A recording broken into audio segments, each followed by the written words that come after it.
At the beginning of the episode, we see a beautiful village on top of the mountains with many beautiful houses and buildings. Actually, this is a sect called the Think Sect. Then, outside the sect in the forest, we see a young man running away from some elders.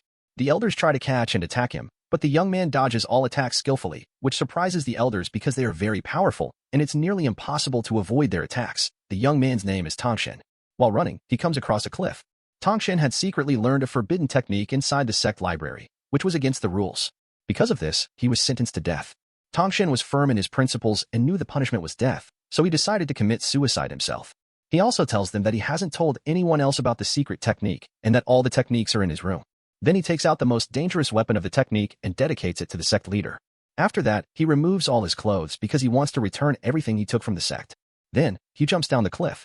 The sect leader tries to save him, but Tongshen is determined and dies by falling into the abyss. After his death, his soul crosses different worlds and reaches a parallel universe, where he is reborn as a newborn baby named Tongshen. He remembers everything from his previous life, including all the techniques. From childhood, he practices these techniques on the mountain. This world has a continent called Dalo. Everyone here activates a special ability at the age of 6 called the Spirit Soul. After obtaining the Spirit Soul, people get different types of abilities. One day, while returning after practicing techniques outside, he learns that a Spirit Master is coming to their village to awaken the new children's abilities this year. The Spirit Master's name is Su Yudao, a rank 26 Spirit Grandmaster.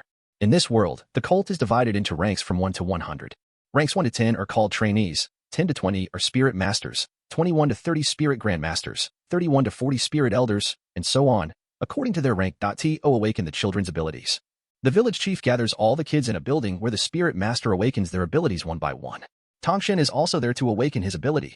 Before awakening the abilities, Tongshen shows his power and summons a wolf-like spirit, which excites all the kids. Then children come forward one by one to awaken their spirit souls. The first child's spirit soul is a sickle tooth, a tool-type spirit soul. The Spirit Master tells him that this won't be very useful as a weapon, but people with this type of spirit soul are very good at agriculture or farming. Then the Spirit Master checks his soul bar, an indicator to train spirit souls. His soul bar is 0, meaning he cannot train his spirit soul and will live his life as a normal person. The Spirit Master checks more kids, mostly farming ability types. Then a girl comes forward with a spirit soul of blue silvergrass, which is a very common type with no special abilities. This spirit soul is considered the weakest. Then comes the main character, Tongshen. He extends his right hand and concentrates, and blue silvergrass appears from it.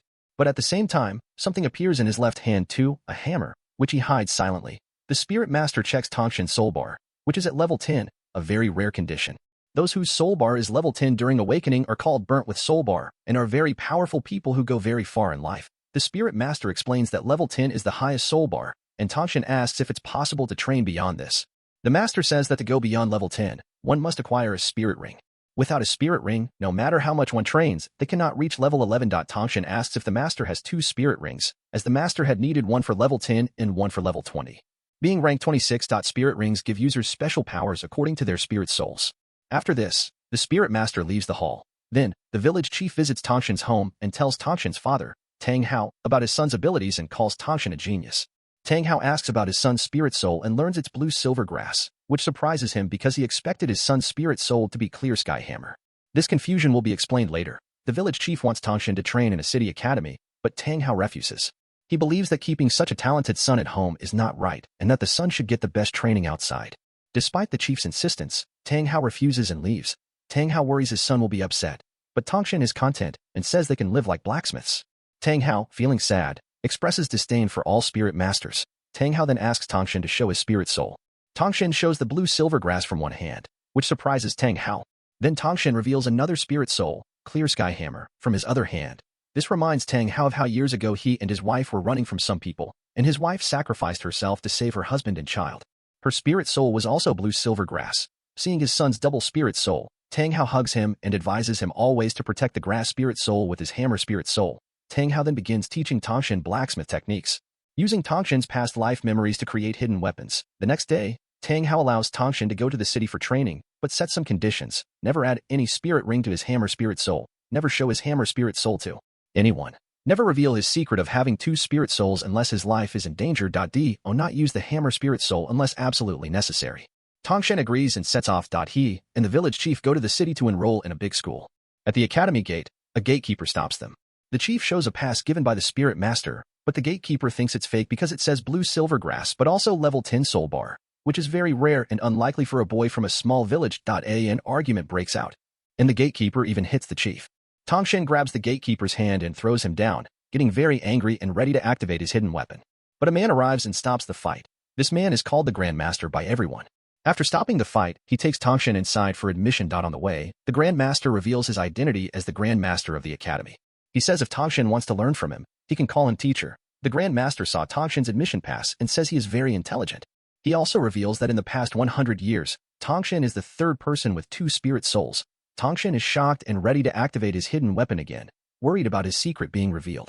But the Grand Master explains how he knew. Through extensive research, he knows there are only 647 people in the world with blue silver grass spirit soul. Only 16 have a soul bar, and none above rank 1. Since the soul bar corresponds to spirit soul quality, blue silver grass cannot have a full soul bar. So the Grand Master is sure Tongshan has 2 spirit souls. Hearing this, Tongshan realizes the Grand Master is wise and immediately bows, asking to become his disciple. The Grand Master accepts him, and they go to meet the principal for admission. The principal finds the blue silver grass spirit soul with full soul bar unusual but admits him after seeing the Grand Master. Though the Grand Master is not a teacher, the principal and others respect him highly. Tongshan is assigned Hostel 7. When S opens the hostel gate, a kid attacks him. They fight, and Tongshan easily defeats the kid. All kids cheer for Tongshan. The defeated kid respectfully tells Tongshan that there's a tradition in the hostel. A traditional kid fights the new kid, and if the new kid wins, he becomes the big boss of the hostel. Since Tongshan wins, all kids bow and call him the big boss. Then, a new girl named Jiwoo arrives. According to tradition, Tongshan attacks her. This girl has a spirit soul of rapid, and she is extremely powerful. During the fight, both seem equally matched, but eventually the girl defeats Time Seong, and she is declared the new big boss of Hostel 7. Her name is Jiwo. There is no separate hostel for girls and boys here because all the students are children. Hence, everyone lives together. Everyone starts asking each other about their spirit soul powers, and when Time Seong tells them about his power, all the kids are shocked. Soon after, a teacher comes and gives Tenshin his blanket. All the students in Hostel 7 are working students, meaning they do part-time jobs to pay for their tuition. The teacher then takes Time Seong and Jiwo to their rooms. But Jiwo doesn't have a blanket of her own, so she asks Time to combine their beds and sleep together. Everyone is shocked, and Tenshin nervously asks, how can a boy and girl sleep on the same bed? To this, Jiwo replies, if I, a girl, am not uncomfortable, then why are you, a boy, bothered? She attacks the bed, combines it, and they both go to sleep. The next day, all the children go to the mess to eat. Jiwo was told to eat on the upper floor, but she learns that the upper floor is reserved for rich kids, and the poor are not allowed there. The rich kids mock the poor ones. All the Hostel 7 students feel hurt and decide to eat on the lower floor. Just then, Grandmaster arrives. He is Tenshin's teacher. Grandmaster asks Time to join him on the upper floor because he wants to talk. But Time prefers to stay with his friends and says he'll come after eating. When his friends find out who Grandmaster is, they're surprised. Everyone knows Grandmaster is stuck at rank 29 and can't advance. Some even mock him. Tenshin gets angry and warns them not to disrespect his teacher again. Then, Tenshin meets Grandmaster, who asks him to show his second spirit soul, which turns out to be a hammer. Grandmaster is impressed but curious. How could a blacksmith's son have such talent? Still, he calls it a great match since a blacksmith is best suited to have a hammer spirit soul. Grandmaster tells Tenshin to add a spirit ring to his hammer spirit soul. Tenshin is shocked, as his father had warned him not to do that. When he asks why, Grandmaster replies, you'll understand when the time is right. Grandmaster wants to train Time Seong and turn him into a spirit master. But for that, he must increase his rank from 10 to 11, which requires a spirit ring from a beast at least 20 years old. So they head to a special forest. Along the way, Grandmaster gives him knowledge about his blue-silver grass spirit soul. Back at the hostel, Jiwo realizes Time Seong lost to her on purpose and didn't use his full abilities. She blocks his way and challenges him to a fight. During the battle, a romantic tension builds. Just then, a lady teacher catches them fighting and misunderstands the situation. Jiwo cheekily pushes the teacher and runs off. The next day, Grandmaster and Time head to the forest. Grandmaster gives Time a belt that can store items. Time is excited to use it for hiding weapons. They reach the forest entrance, where only authorized people are allowed. Grandmaster's status lets them in. Inside, they spot many beasts, including one that looks suitable but is too young. Then they find a radish-eating beast, and Grandmaster feeds it to activate its power. Suddenly, a giant snake-type beast, over 100 years old, attacks them. It's too strong for Grandmaster to defeat, so they try to run, but it chases them. Time Seong decides to sneak behind and uses his hidden weapon to stab the beast in the mouth, killing it. Grandmaster sees it and assumes it was luck. He tells Time to absorb the beast's energy to get the spirit ring. Time is scared, thinking the snake's energy might destroy his blue-silver grass soul. But Grandmaster reassures him it'll make it stronger. Time meditates, absorbs the energy, and gains a spirit ring. Morning comes, and Time finds Grandmaster unconscious, poisoned by the snake. Time uses his blacksmith skills and his spirit soul to extract the poison. Eventually, Grandmaster regains consciousness. He tells Time to go back to school and show his new spirit ring. They return, and Grandmaster gives him a book of his research for future help. He also tells Time to go to the Spirit Hall Academy to register and get monthly support based on his talent. This way, he won't have to work part-time anymore. Meanwhile, hostile 7 students and the rich kids clash on the playground.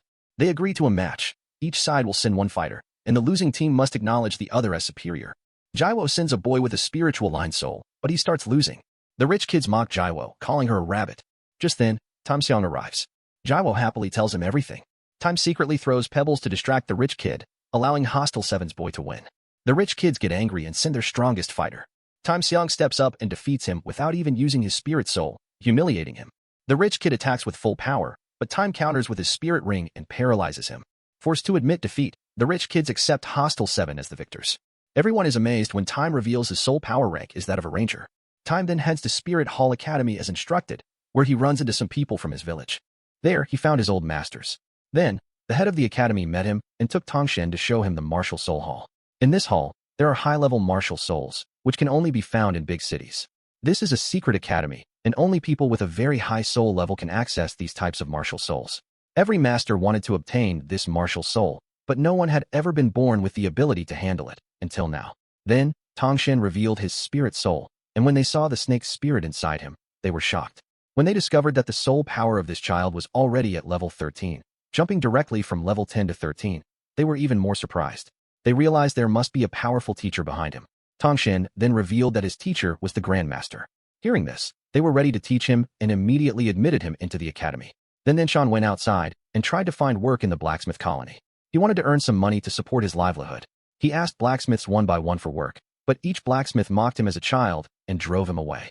However, one blacksmith gave him work and assigned the most difficult job, which was refining. Hearing this, the blacksmith mocked him, but Tenshin did not take offense. He remembered his father's lessons about techniques. His father used to teach him different techniques for refining and forcing, and among those, Tongshen had mastered them. Tongshen took the blacksmith's materials and refined them in one attempt. Seeing this, all the blacksmiths present became very interested. They had thought the child wouldn't even be able to lift the hammer, but he used the random hammering skill refined them in one attempt. The blacksmith hired him, expecting to earn profit from the child. Meanwhile, a masked man was secretly watching Tenshin and monitoring all his activities. A year passed while Tenshin worked for the blacksmith. After a year, he went home to meet his parents, but they were not there. Instead, the Grandmaster was present, who gave him a letter. The letter said that they were leaving Tongshen because if they stayed close, it would cause difficulties in training.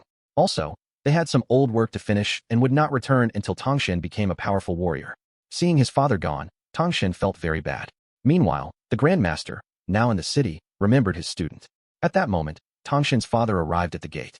The Grandmaster and Tongshen's father had not met for 20 years. Upon seeing him, the Grandmaster became happy and realized Tongshen was his son, which explained his great power. The Grandmaster learned that Tongshen had left his son alone, which upset him. He scolded Tongshen severely because Tongshen was still a child, and this was wrong. Despite repeated requests, Tongshen's father did not agree to return and was not ready to go back. Instead, he gave the Grandmaster a changed appearance and left. Tongshen became very sad because of his father and lost the will to do anything.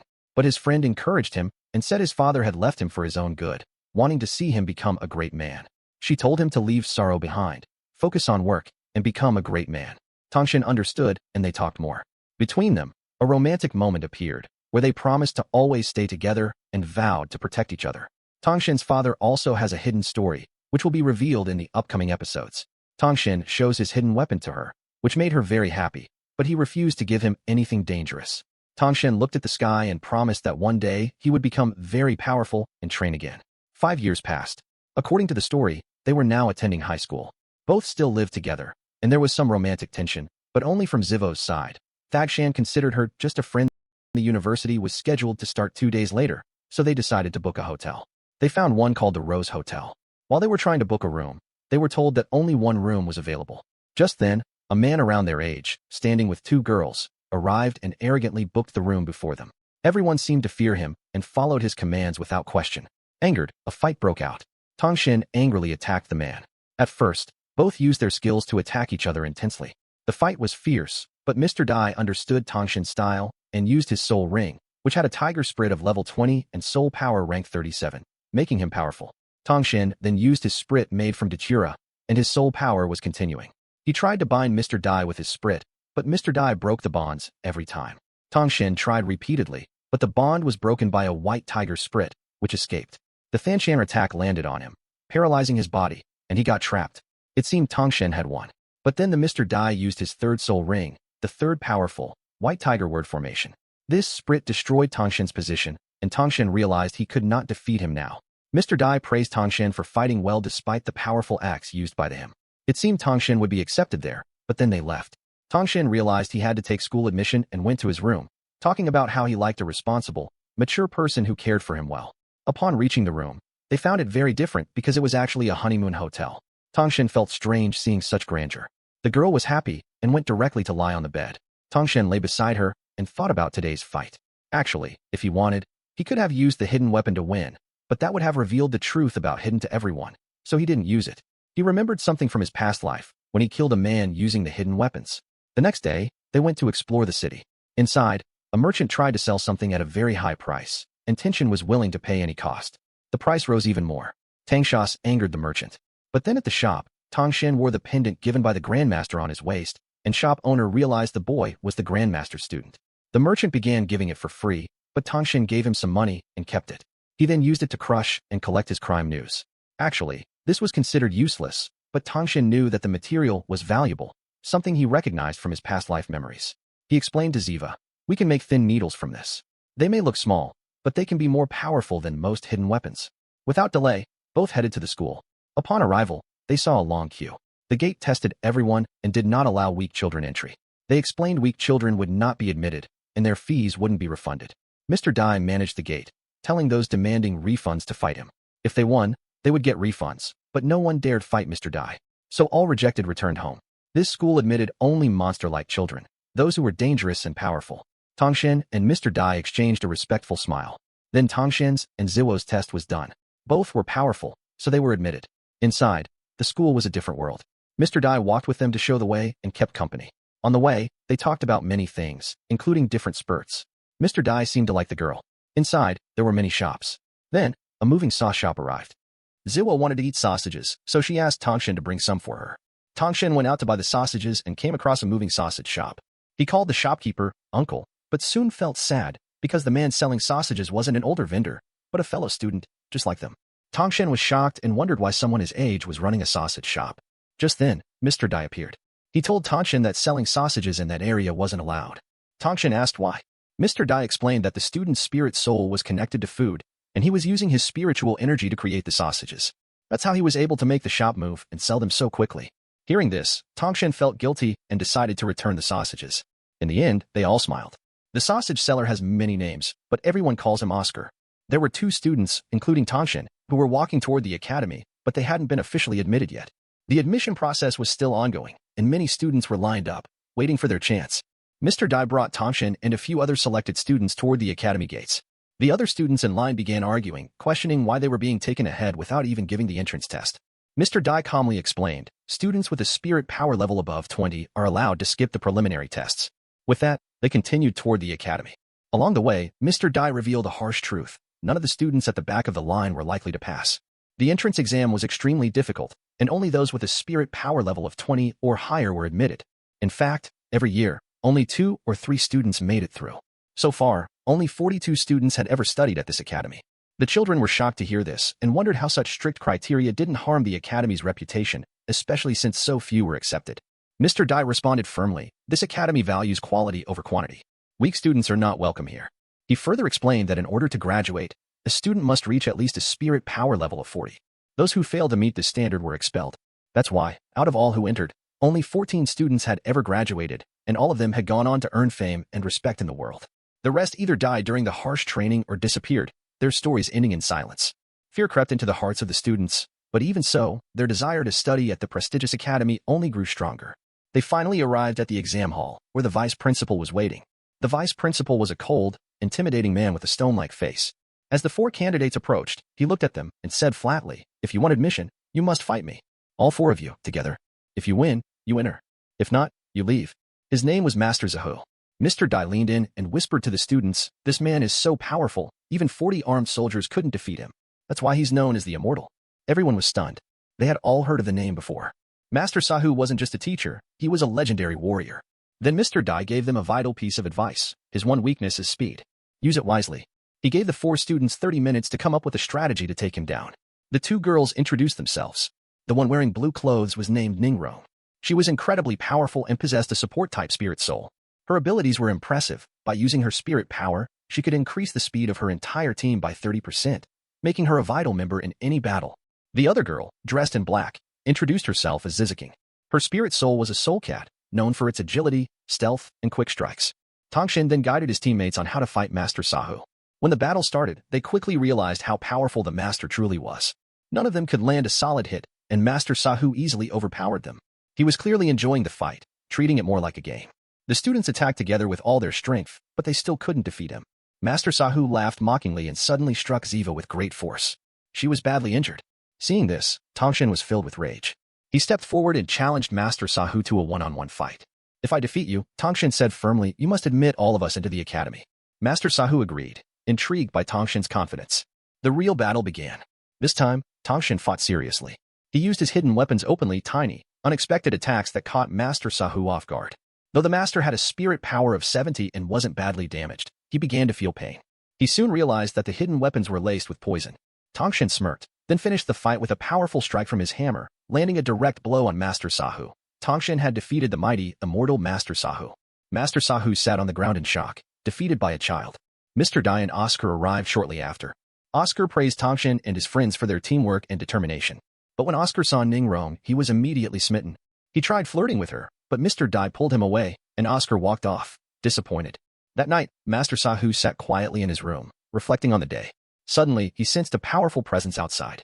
Curious, he stepped out and saw a mysterious man standing under the moonlight. The man radiated overwhelming spirit power, above level 90. Master Sahu instantly realized this man was on another level. That man was none other than Tongshin's father, Tang Hao. He had come to punish Master Sahu for mistreating the students. Tang Hao challenged him to a fight. The dean of the academy also arrived and tried to stop the confrontation. But upon sensing Tang Hao's strength, far beyond both of theirs combined, the dean stepped aside. Tang Hao defeated Master Sahu easily and left without another word. Only later did Master Sahu ask the dean why you don't save me. The dean simply replied, there was nothing I could have done. The next morning, Tongshin woke up in his room. Oscar was there and offered some advice. Then he asked about Tongshin's relationship with Ziva. Tongshin replied, she's just my best friend, nothing more. Later, Tongshin went back to the training ground to collect his hidden weapons. He realized that if he wanted to face stronger enemies like Master Sahu, he'd need to create even more powerful hidden weapons. Back in his room, he found Oscar again. Tongshin asked if he wanted to train together, but Oscar laughed and said, my spirit is food-based. I don't need to train that hard. Afterward, Tongshin went to Ziva and apologized for not being able to protect her during the fight. Ziva smiled and said, don't worry. Master Sahu was far too strong. You did everything you could. While walking around the academy grounds, they saw a fat student arguing with his girlfriend. When he noticed Ziva, he made rude comments about her. Tongshin stepped in to defend her, and a fight broke out. This student turned out to be very powerful. He had a beast-type spirit soul with fire abilities, an incredibly destructive spirit. Tongshin tried to use his plant-type spirit against him, but it wasn't effective. Ziva joined the fight, but also struggled. However, the boy got distracted by Ziva's appearance, which gave her the opening she needed. She landed a surprise attack and managed to defeat him. Their battle was about to resume when Mr. Dai arrived and intervened, calming things down. It turns out this chubby boy isn't a bad guy at all. Mr. Dai then told everyone Fat Boy's story. Fat Boy is actually a new student at this school who enrolled this year. His soul is a mutated spirit soul, meaning it originates from 2 souls combined into one. This mutated soul is very dangerous, which is why Fat Boy possesses immense strength. However, Fat Boy can't yet control his spirit soul, so it changes his emotions and causes him to harm those around him. As a result, he becomes attracted to several girls, but every girlfriend he's had ends up betraying him, leaving him deeply hurt. The only thing that can control his spirit soul is feeding him to his heart's content. Everyone found this very strange, but realized this truly is the most unusual school. Then Mr. Dai introduced him to the other students. At that moment, Oscar appeared and introduced himself. He tried to impress Ningrong by striking a pose and showing off his biceps. He even shaved his beard, but Ningrong wasn't impressed. In fact, his antics irritated her. Then the school dean arrived. It turned out he's the same person who used to be a shopkeeper, the one from whom they'd bought that crystal. He serves both roles, shopkeeper and dean here. He lined up all the children and began assigning tasks. First, he called Ningrong and Oscar and told them to run 20 rounds around the place, then dismissed them. He asked Mr. Dai to explain the rules to the other children and then summoned Tang Shan to his office. There they discussed the Grandmaster and showed him a 3-year Grandmaster approval letter stating that Tang Shan was permitted to study at the school. Meanwhile, we see Rongrong's tribe is furious that she ran away from her home. They believe they could have educated her better themselves. Back with Oscar and Rongrong doing their 20 rounds, Oscar makes sausage from his soul part and offers it to Rongrong, since she hadn't eaten all morning. But Rongrong, with her attitude, declines and walks ahead, leaving him behind. Rongrong's tribe then send agents to bring her back. After a while, all children stand in line again, and the dean asks if they completed their 20 rounds.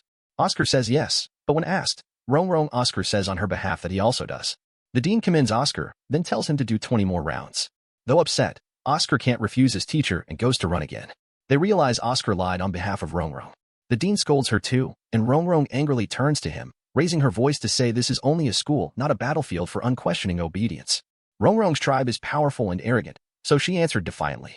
Enraged, the dean orders her to leave the school and tells Mr. Dai to pack her belongings. Rongrong threatens them, saying her tribe won't leave them alone. But the dean retorts, "What can you do? You're the weakest girl here, and should be grateful we even admitted you." Rongrong can't bear it, but seeing Time San, Ji Woo, Fat Boy, Mr. Dai, and Cat Girl standing behind her, she begins to feel weak. Then she looks at Oscar and thinks he's even stronger. But the dean points out that Oscar, too, possesses his full soul and is the strongest among his peers. Realizing this, Rongrong turns sad, cries, and runs away. That evening, the dean takes all of them on a city tour, and then brings them into a ring where warriors used to compete. This place is called the Soul Arena, where people use their fighting skills to defeat each other. Victors receive badges of distinction, and the dean tells them that to graduate from the school, they must at least earn a silver badge. Everyone goes in, and Mr. Dai explains his record. He's won 27 matches and lost 25, and his score is 2. Fat Boy then says his score is 9. Because Fat Boy's soul power is lower, he draws weaker opponents, while Mr. Dai, with stronger power, faces tougher ones. Then Ziwan Tang Shan register for a 2 versus 2 match, naming their teams Sangwoo. First, Ziwan and another warrior enter the ring. The opponent has an Iron Rhino soul power, very formidable. But Jiwoo, without using soul power, attacks and, in a short but brilliant fight, uses her skills to defeat and win the match. Next is Tang Shan versus Cat Girl. Tang Shan knows Cat Girl's ability is speed, so he wants to trap her. He constructs a cage using blue silver plants around her. Cat Girl gets caught, and Mr. Dai is displeased because he likes Cat Girl and wants to see her win. Tang Shan tries to trap her, but she escapes through the top. Mr. Dai then realizes Tang Shan's strategy. He's laid blue silver plants on the ground so that when she jumps, they'll grab her at her feet. That's exactly what happens. When Cat Girl leaps, Tang Shan captures her, earning the win. Cat Girl is sad, but Mr. Dai comforts her. This arena is flat, and her ability is meant for climbing trees, so she shouldn't be disheartened. Then the 2-on-2 round begins. Team Ziwan Tang Shan versus the 2 Hammersoul brothers, Iron Tiger and Iron Dragon, both extremely strong. They attack using random hammering skills. Though Tang Shan counters, the brothers overpower him. One of them strikes Tang Shan with a hammer, injuring him. Before he gets seriously hurt, Tang Shan traps them in his blue-silver plants. Zive sees Tang Shan wounded and, in anger, seriously attacks the brothers with her blades. But since this is a competition where someone is supposed to lose, her blades could have killed them. To prevent that, Tang Shan throws his hidden weapon at the brothers to save them. Impressed, the brothers admit defeat, and Team Sangwoo is declared the winner. After the fight, Tang Shan realizes there are many powerful warriors in this world and that he needs training. They exit, and Mr. Dai plans to propose to Cat Girl. But Fat Boy blurts it out in front of everyone, embarrassing Mr. Dai, and Cat Girl misunderstands and walks away, thinking Mr. Dai is a playboy. Ziwan Tang Shan talk and head back to school. At the entrance, they see Mr. Dai arguing with Ning Rongrong, who is treating him very rudely. This angers Mr. Dai, and he moves to strike her. Tang Shan stops him, telling him to control his anger. Mr. Dai calms down and goes inside. After Mr. Dai leaves, Rongrong tells Tang Shan to kill Mr. Dai. If he does, her tribe will pay him a lot and offer him a good position. But Tang Shan refuses because it means nothing to him. He tells her to improve her behavior. He then asks Oscar for help, but Oscar also refuses. Shocked, Rongrong says, "You like me, but you won't take my side? Why?" Oscar replies, "You repeatedly made me feel you're from a big family and we're insignificant compared to you. Now I feel I'm not made for a highborn girl like you." Rongrong realizes her mistake, and though she doesn't respond, she understands that if she doesn't change her behavior, she won't have any friends. She then starts crying loudly. The next morning, all the children stand in line again, and once more Oscar arrives late. As he arrives, the dean is about to scold him, but Oscar excitedly says, "I trained this morning, and today my soul par reached 30th rank." Hearing this, the dean is delighted, and the other children congratulate him. Reaching soul power rank 30 is very difficult. To go beyond rank 30, he needs to add a spirit ring to his soul power, and to get that, he must kill a beast. The dean then orders them, "Go into the forest today and hunt a beast so he can obtain his spirit ring." To celebrate, the dean asks Oscar to give everyone a sausage each. Oscar happily starts making sausages, but no one wants to eat his sausage. Finally, once they are ready, Ning Rongrong steps forward first and eats both sausages in front of him, shocking everyone. Then Mr. Zhao arrives and leads them into the forest to start hunting. They haven't seen any beasts yet. Eventually, they reach a spot where Oscar, walking, trips and falls into a pit. But Ning Rongrong rescues him. This is a romantic moment from her side. Continuing through the forest, they arrive at another town and decide to stay the night. They all enter a restaurant and begin eating when children from another school enter. These other kids are mischievous and always looking for trouble. The Shrek School kids sense a fight brewing. The rival kids first try to throw the waiter's food at them, but Tang Shan uses his speed to stop it. Then the rival kids try to hurt Mr. Dai, but Mr. Dai is so strong the rival kids get hurt instead. The rival school's leader asks about their school, and when he hears its name, he laughs. They're from a rich school.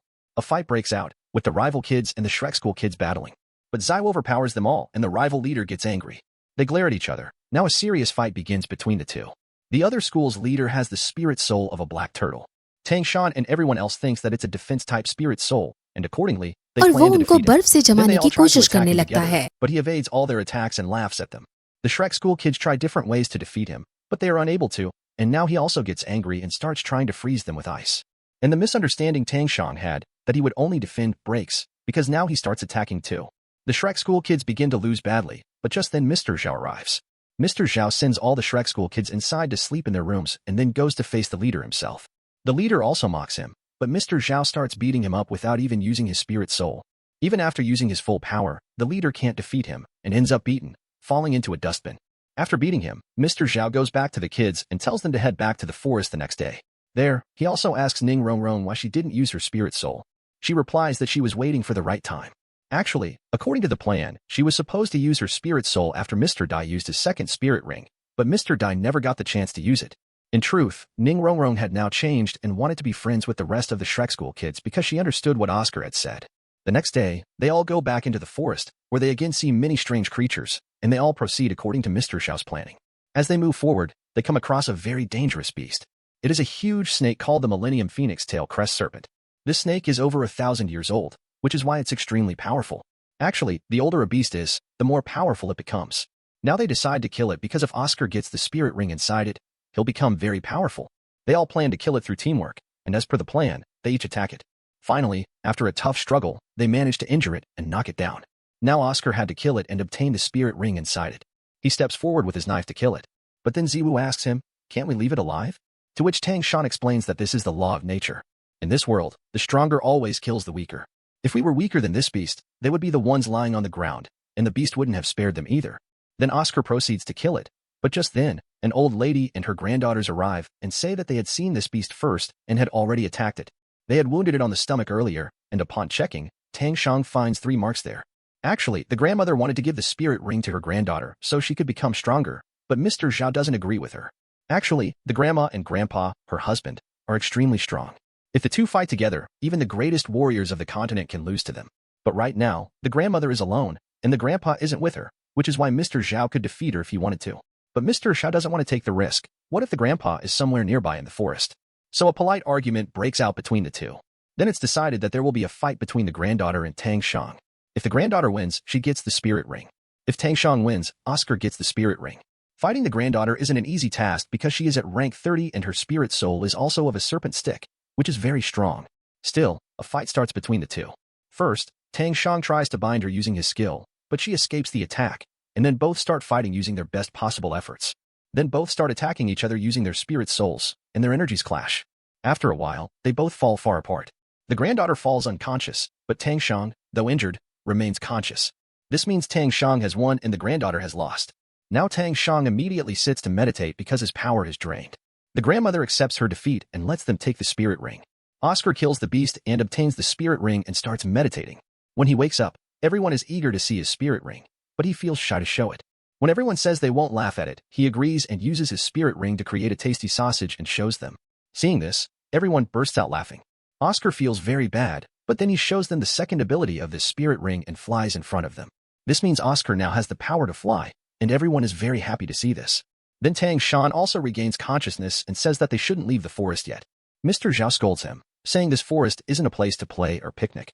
Tang Shan then explains that due to the fight, he has upgraded and reached rank 30, and now he too will need a spirit ring. Everyone congratulates Tang Shan and is very happy. They decide to find a spirit ring for Tang Shang the next day. Then they all move ahead again and stop at a place to talk. Tang Shang discusses with Mr. Zhao about how humans kill soul beasts for their cultivation. A human kills 5 to 6 soul beasts in their lifetime, without even thinking or understanding. One day, all soul beasts will go extinct, and then humans won't be able to cultivate either. As Tang Shang talks about the death of soul beasts, Ziwu looks a little upset. Actually, Ziwu has her own different and interesting story, which we will find out later. While they are still talking, the ground starts shaking, and an earthquake begins. Trees, animals, and everything around begin to stir, and Mr. Zhao realizes that a great danger is approaching. They are in the middle of the forest, so they can't run away either. Then a massive beast with abs-like muscles appears. It's a many thousand-year-old beast. Such a dangerous beast should have been deep in the forest, but it's here, and they realize why it's here. Mr. Zhao steps forward and politely tells it that if this is your place and you don't want to see us here, we will leave. We didn't come here to cause harm. But the ape hates humans because humans kill soul beasts without mercy for their own benefit. That's why the giant ape now wants to kill all of them. Mr. Zhao uses his soul power and attacks it, and Ning Rongrong uses her soul power to increase Mr. Mao's speed by 30 times. But even this doesn't kill the giant ape. Now everyone else uses their own soul powers to attack it, but nothing affects the ape. They decide to escape, but during this, the giant ape grabs Ziwu. Now Tang Shang and Mr. Zhao get angry. Mr. Zhao uses his 7th spirit ring, which is of a bear. He attacks the giant ape with full potential, but even then, the ape only gets injured and doesn't die. Now Mr. Zhao is power drained and will take 7 days to recover. Tang Shan, in anger, runs toward the giant ape to save Ziwu. He wanted to save Ziwu at any cost because she was the only one he cared for the most in his life. He reaches the giant ape and tries to kill it, but the ape pushes him away and runs off with Ziwu. All the kids are very sad because Ziwu is gone, and Tang Shang deeply regrets not being able to save her. He decides to save her and immediately tells Oscar to make a flying sausage mushroom. Oscar had received his 3rd ring because of Tang Shang. So despite Mr. Zhao's refusal, he listens to Tang Shang and gives him the flying sausage. After eating it, Tang Shang gets wings and sets off alone to find Ziwu. Ning Rongrong also increases his speed by 30%. Seeing Tang Shang go alone, Mr. Zhao decides to follow him. Oscar also begins making a flying sausage mushroom for everyone. Meanwhile, the giant ape who had taken Ziwu was behaving very politely toward her, and Ziwu was calmly talking to him, saying, "My friends must be worried about me.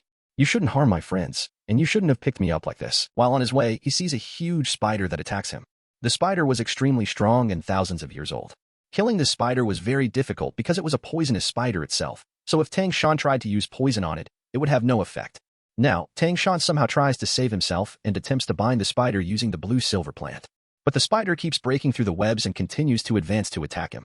The spider traps people by releasing its spider web, and the poison on the web gradually kills humans. The spider starts releasing its web on Tang Shan in the same way. Even Tang Shan's hidden weapons were having no effect on it. The spider could only be killed when it was injured. After a long fight, the spider finally stings Tang Shan, and he falls unconscious. A little while later, he opens his eyes and finds himself awakened in his past life. He was now back in Tang's sect, where the old elders were present. Tang Shan stands there and has completely forgotten all the memories of his current life. He doesn't remember who Ziwu is, what Shrek School is, or where he used to live. There, he talks to the others and begins to blend in with them. But then, a man says some words that Ziwu used to say. This triggers visions in Tang Shan, and gradually, he starts remembering everything, that he does not belong here, that he had died, and that in his next life, he was in another world. He realizes he doesn't belong here, so he attempts to commit suicide again. The elders try to stop him and tell him that he can stay if he wants to. But Tang Shan needed to return to save Ziwu, so he commits suicide again. This time, he opens his eyes back at the same place where he was fighting the spider. In reality, he had fallen unconscious due to the spider's poison and had seen this dream. Now, regaining consciousness, he frees himself from the spider's web and, remembering Ziwu, strikes the spider with his hammer. This weakens the spider significantly, giving Tang Shan a chance to use his hidden weapons. He attacks it directly with his hidden weapon and kills it. After this, his power gets drained again, so he sits down to meditate. Just then, the grandmother and her granddaughter arrive. This time, the grandfather is also with them. The grandparents were looking for this spider for their granddaughter. But for the second time, Tang Shan has taken away the granddaughter's prey.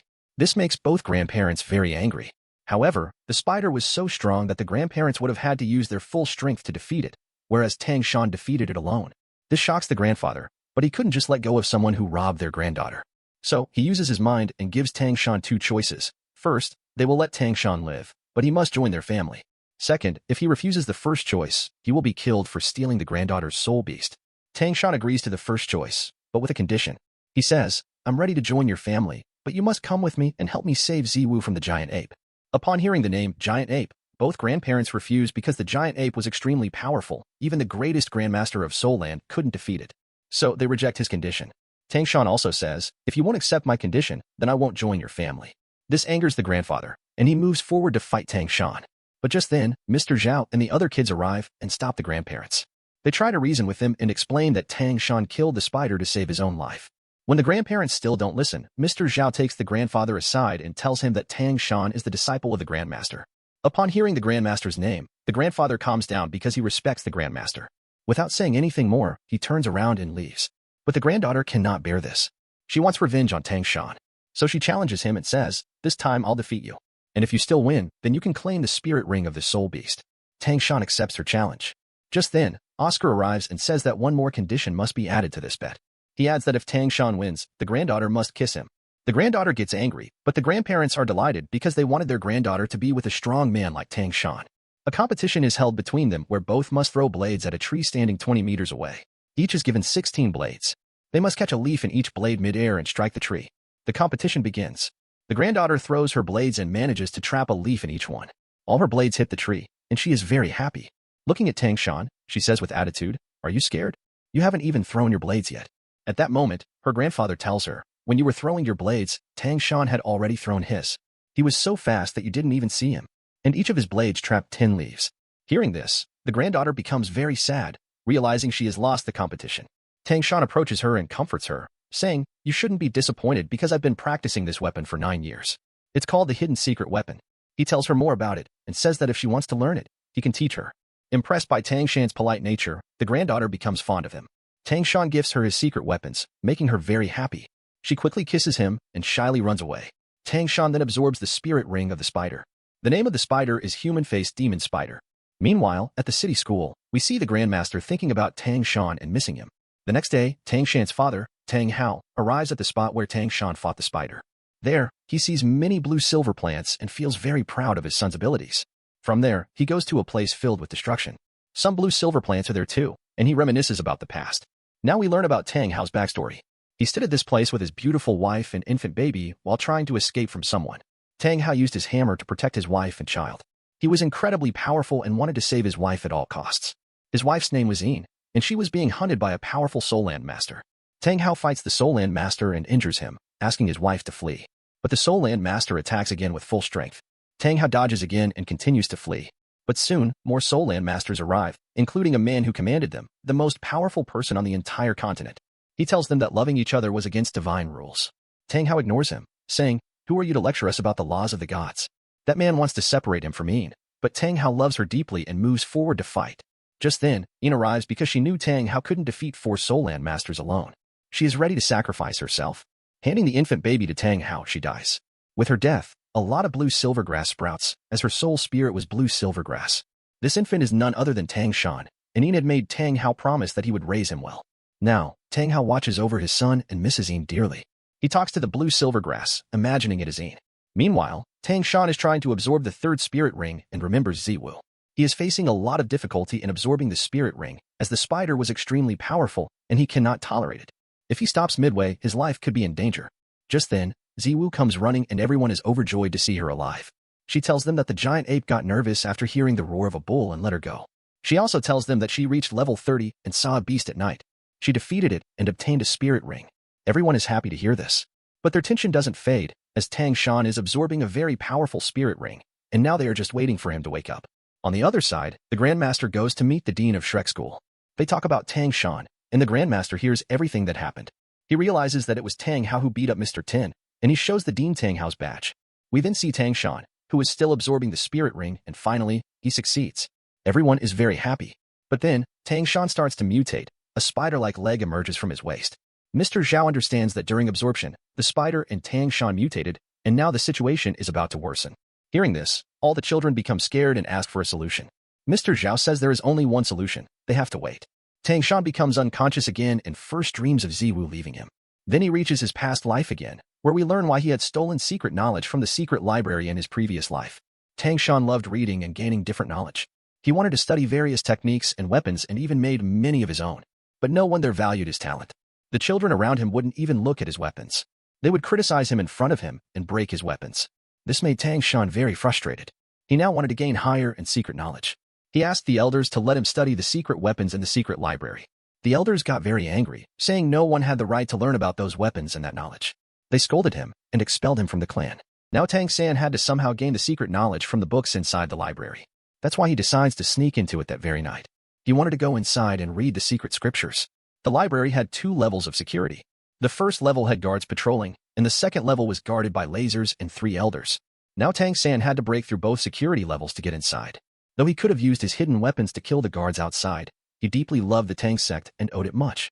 So, he sneaks in and manages to bypass the first level of security. Then he sees the secret scriptures, around which many lasers are present, and 3 elders are guarding them. Somehow, Tang San creates a distraction outside, which causes the elders to rush toward the noise, and Tang San quickly navigates through the lasers to get the secret scriptures. As soon as he opens the scriptures, the emperor of the Tang sect arrives and tells him that the world only knows about the 2 levels of security, but no one knows there's a 3rd level and he personally guards it. The emperor says, for this crime, you will be banished from the Tang sect. Tang San becomes sad and replies, I came here as a child and was raised here. I will only leave when death comes to take me, and it seems that time has come now. Saying this, he attempts suicide using his hidden weapon. But the emperor stops him and begins telling him the truth about the Tang sect. Over time, the Tang sect had become a major power and gained widespread fame. But outside the sect, discrimination between rich and poor had increased. Outsiders who wanted to learn the secret techniques were not allowed, and the royal-born insiders lacked the ability to truly master them. As a result, many techniques were lost. The emperor says, so you, being an outsider, coming here to take this knowledge is not wrong, but it's against our rules. That's why the elders must be after you. I forgive you, but now you must escape from them. He gives Tang San the secret scripture and tells him to learn from it. Meanwhile, Tang San starts regaining consciousness and is very happy to see Ziwu Zhu Shiqing safe in front of him. But suddenly, spider legs start emerging from Tang San's waist, shocking everyone. Mr. Zhao tells him to control it. Tang San begins meditating and, after great effort, becomes capable of controlling the spider legs. As they are talking, suddenly many small spiders arrive. These were the children of the giant spider Tang San had just killed. Though they were just babies, Tang San and the others decide to fight them. Tang San gives everyone his hidden weapons. Everyone is shocked to see these weapons, as they had never seen anything like them before. Using these weapons, they kill all the spiders. Rong Rong really likes the hidden weapons and wants to buy one from Tang San. But Tang San says, I will give it to you for free after some time. Then he tells everyone he will gift them a hidden weapon each, and they start heading back to school. They return using Oscar's flying sausage. Mr. Zhao tells the dean everything that happened. Then the Grandmaster also arrives. They begin talking about the giant ape, and Mr. Zhao asks the Grandmaster about the beast whose sound had made the giant release Ziwu. The Grandmaster explains that it was the Azure Bull Python, which is even more powerful than the giant ape. If the ape is the king of the jungle, then the bull python is the emperor. He also narrates a story. Once a very powerful soul master went into the forest to hunt the giant. Confident in his abilities, he challenged the giant while it was drinking water at a lake. But then a terrifying voice came from the lake. It was the bull python, who could even speak human language. The python told the warrior to leave, and without hesitation, the warrior fled, realizing its power. Then they talk about Oscar, acknowledging that he is very talented. In fact, everyone at Shrek School is highly talented, which is why the Grandmaster decides to personally train them all. He calls all the kids to the ground and introduces himself as their new teacher. While they are still talking, Tang San's spider legs suddenly become uncontrollable, striking randomly. During this chaos, one sting hits Fatty, Ma Hongjun, and he falls unconscious. The Grandmaster immediately goes to Tang San and tells him to take deep breaths. He instructs him to imagine that these legs are his own bones and to absorb them back into his body. Tang San follows his instructions and successfully regains control. He quickly takes Fatty to Oscar's room. The Grandmaster and Tang San go there, and the Grandmaster tells Tang San to extract the poison. Tang San is very scared because Fatty's life is at risk. But if he doesn't extract the poison, Fatty will die anyway. So he obeys and manages to extract the poison, saving him. Tang San comes outside and tells everyone that he may not be able to control his spirit ring yet. Then he and Ziwu discuss the spirit rings. Next, Tang San meets the Grandmaster, who scolds him for carelessly killing a 1,000-year-old spider and absorbing its spirit ring. Tang San apologizes and promises not to act recklessly again. The Grandmaster asks him to demonstrate the power of his new spirit ring. Tang San shows his blue-silver plant, whose ring has now grown and become stronger. His poison power has also become more lethal. Now Tang San has become so powerful that even a poison master's attacks would not affect him. Tang San now wants to create hidden weapons for his friends too, using his memories from the past life and the secrets from the scripture.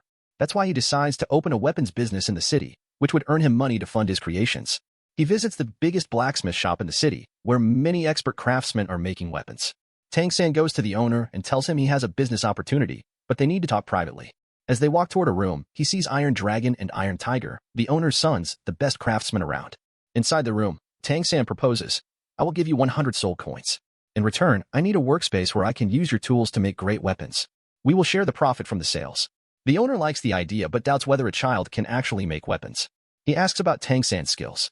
When he learns that Tang San has reached rank 30, he is shocked. The sons enter and happily tell their father that Tang San saved them once from his partner, who was about to kill them, but he spared them. They confirm that Tang San is very powerful. Hearing this, the owner becomes very pleased and agrees to the business proposal. Tang San then returns to school and sees Ziwu. They both promise to stay together forever and grow closer to each other. Just then, Ning Rongrong calls out, and they get embarrassed and head back to the school. They all celebrate Tang San reaching rank 30, enjoying a party together. The next morning, the Grandmaster personally prepares breakfast for everyone. Then they all gather in a line on the training ground. The Grandmaster announces the beginning of intense training. He calls Mr. Dai and tells him to fight each member one by one. He also instructs that no one should get hurt. When it's Tang San's turn, the Grandmaster says he won't use his third spirit ring. Mr. Dai responds, Tang San can use his third ring if he wants. I'll defeat him even with that. But the Grandmaster refuses and warns, if Tang San uses his spider powers, you might not survive. Everyone laughs, but Mr. Dai insists. The Grandmaster then allows Tang San to use his third ring. The battle begins, and Tang San traps Mr. Dai in a spider web. Struggling to escape, poison spreads in Mr. Dai's body. The match is stopped, and Tang San removes the poison. The Grandmaster then emphasizes the importance of teamwork, motivating them to always fight from the same side. Next, Fatty fights Oscar and wins. Then Mr. Dai fights Fatty, and it turns into an iconic level match. At first, Mr. Dai seems weaker, but then he goes full power, and both fight fiercely. Seeing their battle, the Grandmaster asks Ziwu to show her third spirit ring. Tang San and Ziwu fight. Tang San tries to trap her in the spider web, but she's too fast and strong. She grabs him tightly, and when he again uses the web, they both get trapped. A romantic moment develops between them. Since there's no clear winner between Mr. Dai and Fatty, the match is stopped.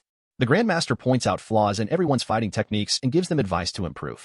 Finally, it's Ziwu's turn, but the Grandmaster finds no flaws in her. Everyone is shocked. He then reveals that her third spirit ring gives her the power of a lightning speed rabbit that's thousands of years old. She can even teleport midair using this technique. Because everyone made some mistake, they're all given punishment to run laps carrying bags full of stones. Even those who didn't make mistakes join in, as they can't bear to watch their friends suffer alone. Everyone starts doing it, and because the bags were too heavy, they begin getting tired midway. Mr. Dai and Tang San were the strongest among them, so they take out some stones from the bags of the weaker ones, Oscar and Ning Rongrong, and put them into their own bags. But even then, after walking some distance, they start feeling exhausted. The Grandmaster had also arranged for water supplies at intervals to restore their energy, but still, they were weakening. They also couldn't use Oscar's flying sausage because the Grandmaster had forbidden them from using soul power. Now, as they keep walking, they get extremely tired. But they couldn't quit the punishment given by the Grandmaster. A long time passes while they walk. Just then, the kids from the other school show up. They had made a plan. Since the Shrek kids are tired, now's the best time to beat them up. They grab Fatty, Ma Hongjun, put their foot on him, and then challenge Tang San to a fight.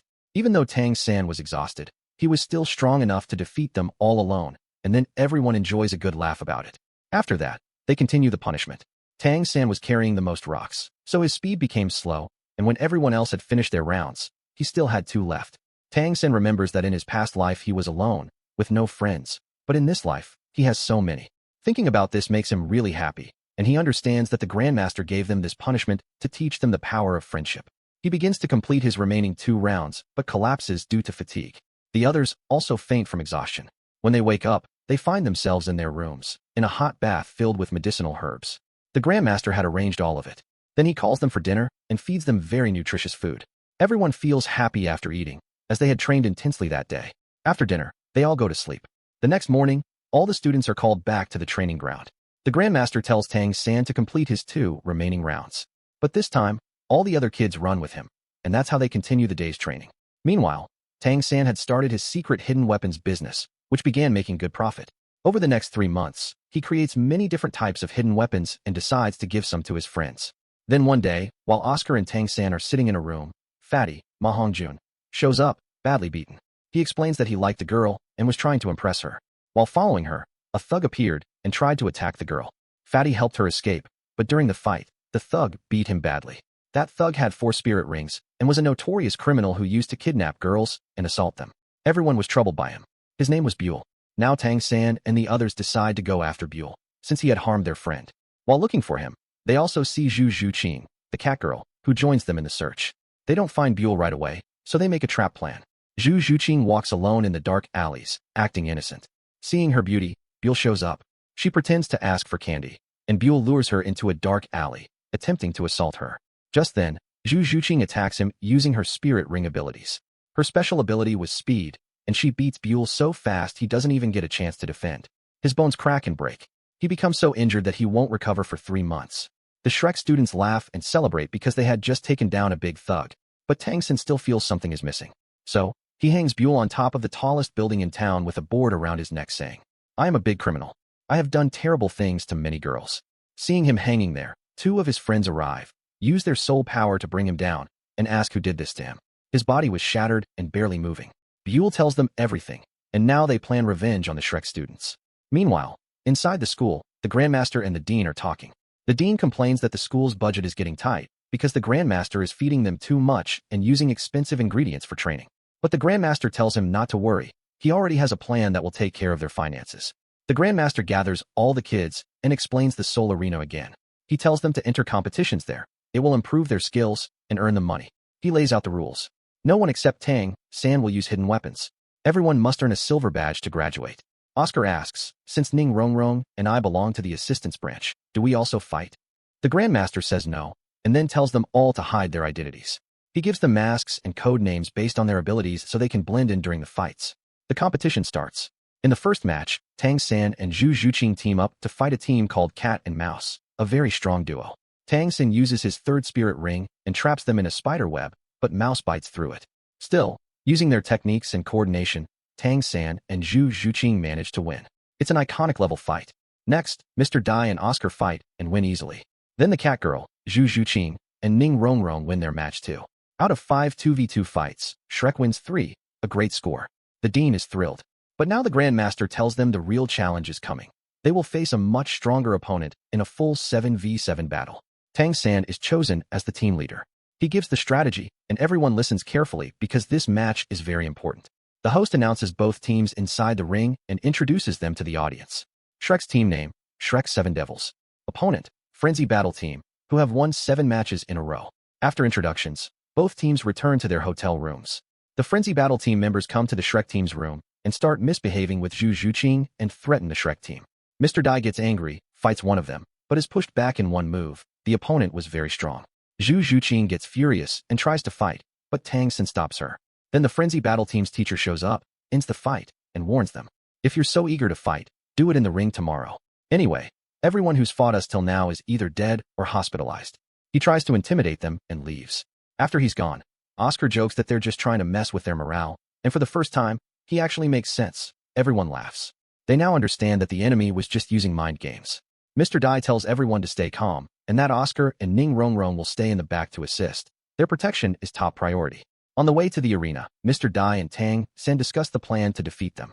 They enter the ring, unleash their soul powers, and give their introductions. The scene looks iconic and cinematic.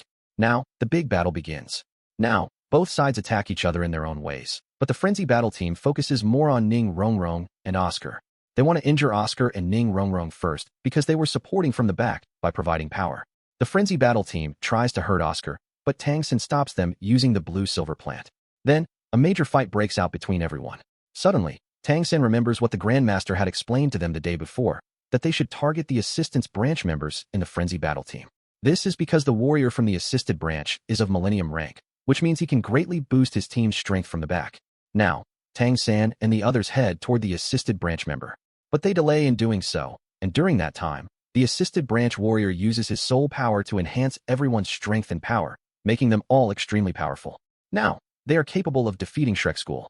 So, Tang San uses Oscar's flying sausage to fly up into the air. The Shrek School starts flying up to avoid attacks from the Frenzy Battle Team, but they are still being attacked with stones and webs. Actually, in the sky, Tang San is waiting for the Assisted Branch members' soul power to deplete, because only after that will Tang San and the others be able to defeat them.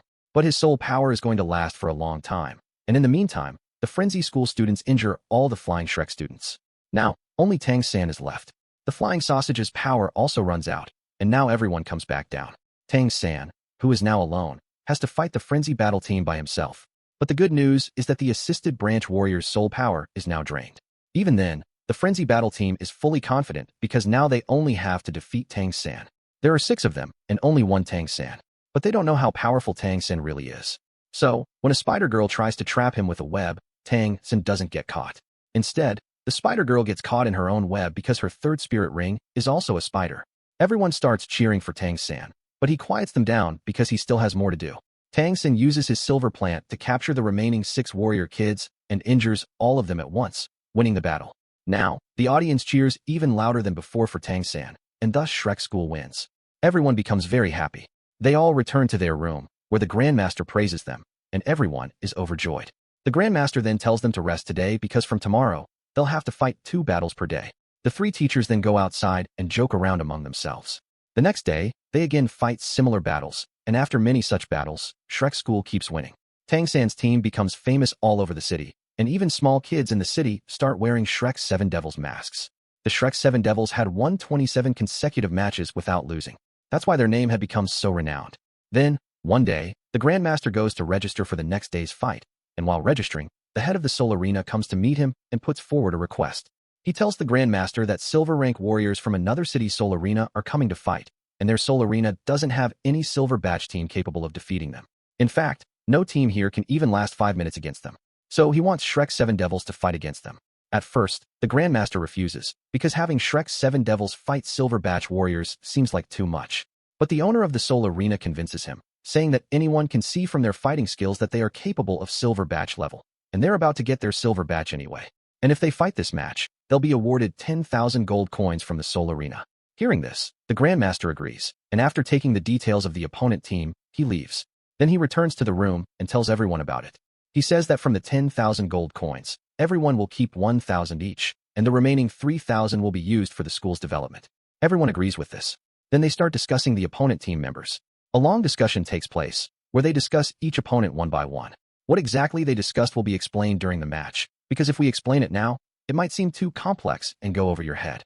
So after all the planning, Tang San motivates his team members and says that since we've won 27 matches in a row, we'll win this one too and bring glory to our school. Everyone gets very motivated and cheers together. The team they are going to fight is called the Emperor Battle Team. It's a very powerful team. Now we see this team, where their leader comes in and tells his team everything about the Shrek 7 Devils. After reading the details, they realize that tomorrow's match is not going to be easy. The next day, the match begins, and this time the Soul Arena is decided to be even bigger. 20,000 spectators have come to watch today's match because it's going to be on a very grand level. One by one, everyone makes heroic entries into the ring and starts advancing towards each other. Now, Dean sees the opposing team's leader and finds him familiar. When the Grandmaster asks him about it, Dean says he'll tell him after the match. Inside the ring, everyone releases their spirit souls, and the scene looks amazing. Then we see the leader of the opposing team, who has the Blue Lightning Tyrant Dragon Soul Ring, of very strong power. Among the top 20 soul types, one is the Lightning Tyrant Dragon. Alongside the leader is a warrior girl who has poisonous powers, and there's a boy on their team whose spirit soul is a panther. Likewise, each member of their team has dangerous spirit souls. First, they begin with hand-to-hand combat. But Tang San knows very well that in hand-to-hand combat, Shrek School will lose because the opponent is too powerful. So he starts executing the plan they made the previous day, to attack the assistant branch warrior so the rest of the team weakens a bit. The ones doing hand-to-hand combat begin to lose, and Tang San saves his team using his blue-silver plant. Now the opponent leader's attention shifts to Tang San and he attacks him. But for now, the situation is under Tang San's control, so he dodges it. Tang San had also planned to attract the leader's attention because the leader comes from a big family and is full of arrogance. Tang San plans to engage him in a one-on-one combat. When the leader begins to lose, he will act out of arrogance and make a mistake, and the Shrek 7 Devils will take advantage of that and win. According to plan, that's what happens. The leader, out of arrogance, unleashes his energy called Fury of Thunderbolt, and Tang San decides to use his blue-silver plant to neutralize it. But the released energy is so powerful that Tang San fails to fully neutralize it. However, he still manages to block most of the attack, preventing heavy damage to the Shrek 7 Devils. Then the Cat Girl and others get angry and attack the other warriors, excluding the leader. Now Shrek School starts to win. Zhu Zhuqing, Zhu Wu, attacks the leader. Since the leader was already a bit injured, and Zhu Zhuqing has high speed and her third spirit ring now, she lifts him into the air and beats him up, injuring him further. Seeing her leader injured, the Serpent Girl becomes furious because she liked the leader.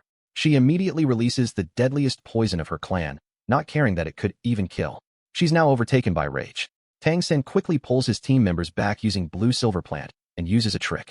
The Serpent Girl had attacked him with poison, something Tang San had been dealing with since childhood using hidden weapons. In his previous life, He had studied poison deeply. So now he comes up with an idea to nullify the poison. He takes out alcohol from his belt and asks Fatty, Ma Hong-jun, to light it on fire. The alcohol, mixed with antidote, spreads through the air, nullifying the poison. All the kids from Shrek School become very happy. They begin fighting again, and now Shrek's 7 devils appear to be winning. But then the warrior with the Black Panther soul ring steps forward, and the rest of the opponents also start using their soul power.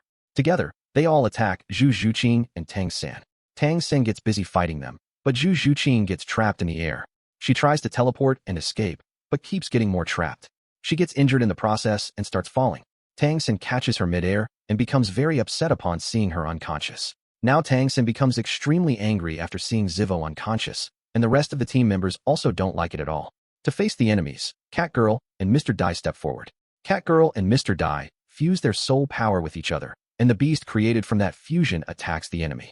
To fuse their soul power, trust was necessary, and because their powers merged perfectly, it becomes clear that Mr. Dai and Catgirl trust each other.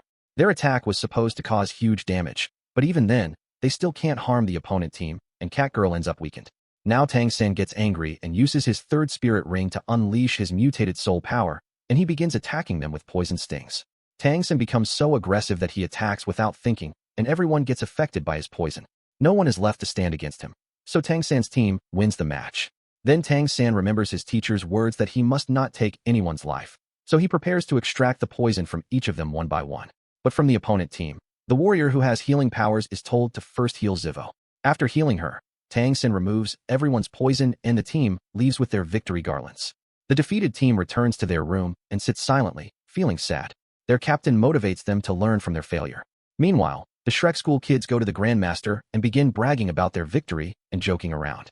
They had undergone intense training, so Mr. Zhao asks for a few days of rest. The Grandmaster agrees to give them 15 days, after which their Phase 3 training will begin. While they're talking, the captain of the opponent team arrives and, surprisingly, greets the dean and Mr. Zhao.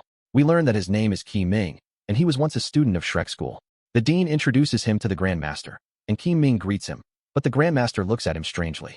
Everyone finds this odd, and then it's revealed that the Grandmaster is actually his uncle. They belong to the same family, but due to conflicts with his father and elder brother, the Grandmaster cut all ties and left.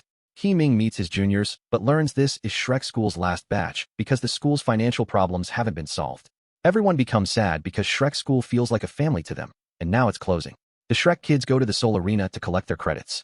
Their scores are excellent, and all of them reach the silver badge level, while Tang San reaches the gold badge level. Meanwhile, Qi Ming prepares to return home with his injured team. On the way, the Grandmaster meets him privately. Qi Ming first asks him to return home because his father and brother miss him, but the Grandmaster refuses. They discuss the match, and the Grandmaster tells him his loss was due to arrogance. Qi Ming accepts this. He always stayed overconfident because of his blue Titanium Arctics. He promises not to repeat the mistake. He asks to become the Grandmaster's disciple, but the Grandmaster refuses, saying he only teaches at school. He tells Qi Ming that if he ever wants to test his capability, he should fight Tang San. The day he defeats Tang San, he will become a great soul dance master. Qi Ming dislikes hearing this, believing he'd win in a one-on-one fight. But the Grandmaster insists he won't defeat Tang San and will understand later. They later sit for dinner, and Qi Ming joins them. When he reveals he is level 62, everyone is shocked. Qi Ming admires them and invites them to study at Heaven Do Imperial Academy. Hearing this, the dean gets angry, asking if he thinks Shrek School doesn't give proper education. The Grandmaster calms the situation and explains that for the Continental Elite Tournament next year, only graduates of registered schools can participate, and Shrek School is not registered. If the kids graduate from here, they cannot join the tournament. The dean struggles to accept this because this is the last batch and they would be leaving midway. He built the school with his blood and sweat, and now his heart breaks. But he cannot deny the Grandmaster's logic. He leaves upset, but Fatty goes to console him, explaining that although he taught them everything, now they need a proper name, a brand, which only a registered school can give. The dean's heart softens, and he agrees. The Grandmaster's condition is that all Shrek teachers will teach inside the new academy, and that the academy will only provide its name. Their teachers won't teach the Shrek kids. The kids return to Shrek School. They have 2 months before going to the academy and are given 2 months rest. Tang San goes to Ning Rong Rong and tells her about the hidden weapons he made for the Qin tribe, planning to deliver them personally later. Tang San returns to his room, creates more weapons using his soul power, and after many days, his new weapon is finally ready. He shows it to everyone, and they're shocked by its power. It can crush heavy objects and act as a rope over long distances. He gives each person a weapon, and everyone is very happy because such weapons don't exist anywhere in this world. 2 months pass. Before sending them to the academy, the dean wants to train them, so he tells them to run. After intense training, everyone returns exhausted. Later, Zivo comes to Tang San's room and says her legs hurt, asking if he can massage them. He agrees, and they go into the forest. Tang San massages her legs, and the scene becomes romantic, but only from Zivo's side. She tries flirting innocently, but Tang San stays awkward and treats her only as a friend. They return, and Tang San's friends tease him because they saw everything. Since they haven't fought anyone in 2 months, the dean takes them to the Seoul Arena and registers them. They learn that no one at their level is available because no one has reached Gold Badge.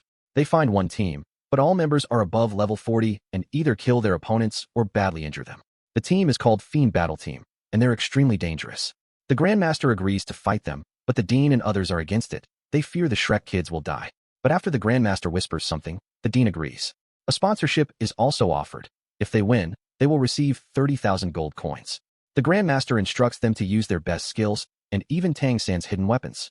He tells them that even if blood must be spilled, they must spill it. No mercy. Everyone is shocked but obeys. The match begins. The enemy attacks Cat Girl together.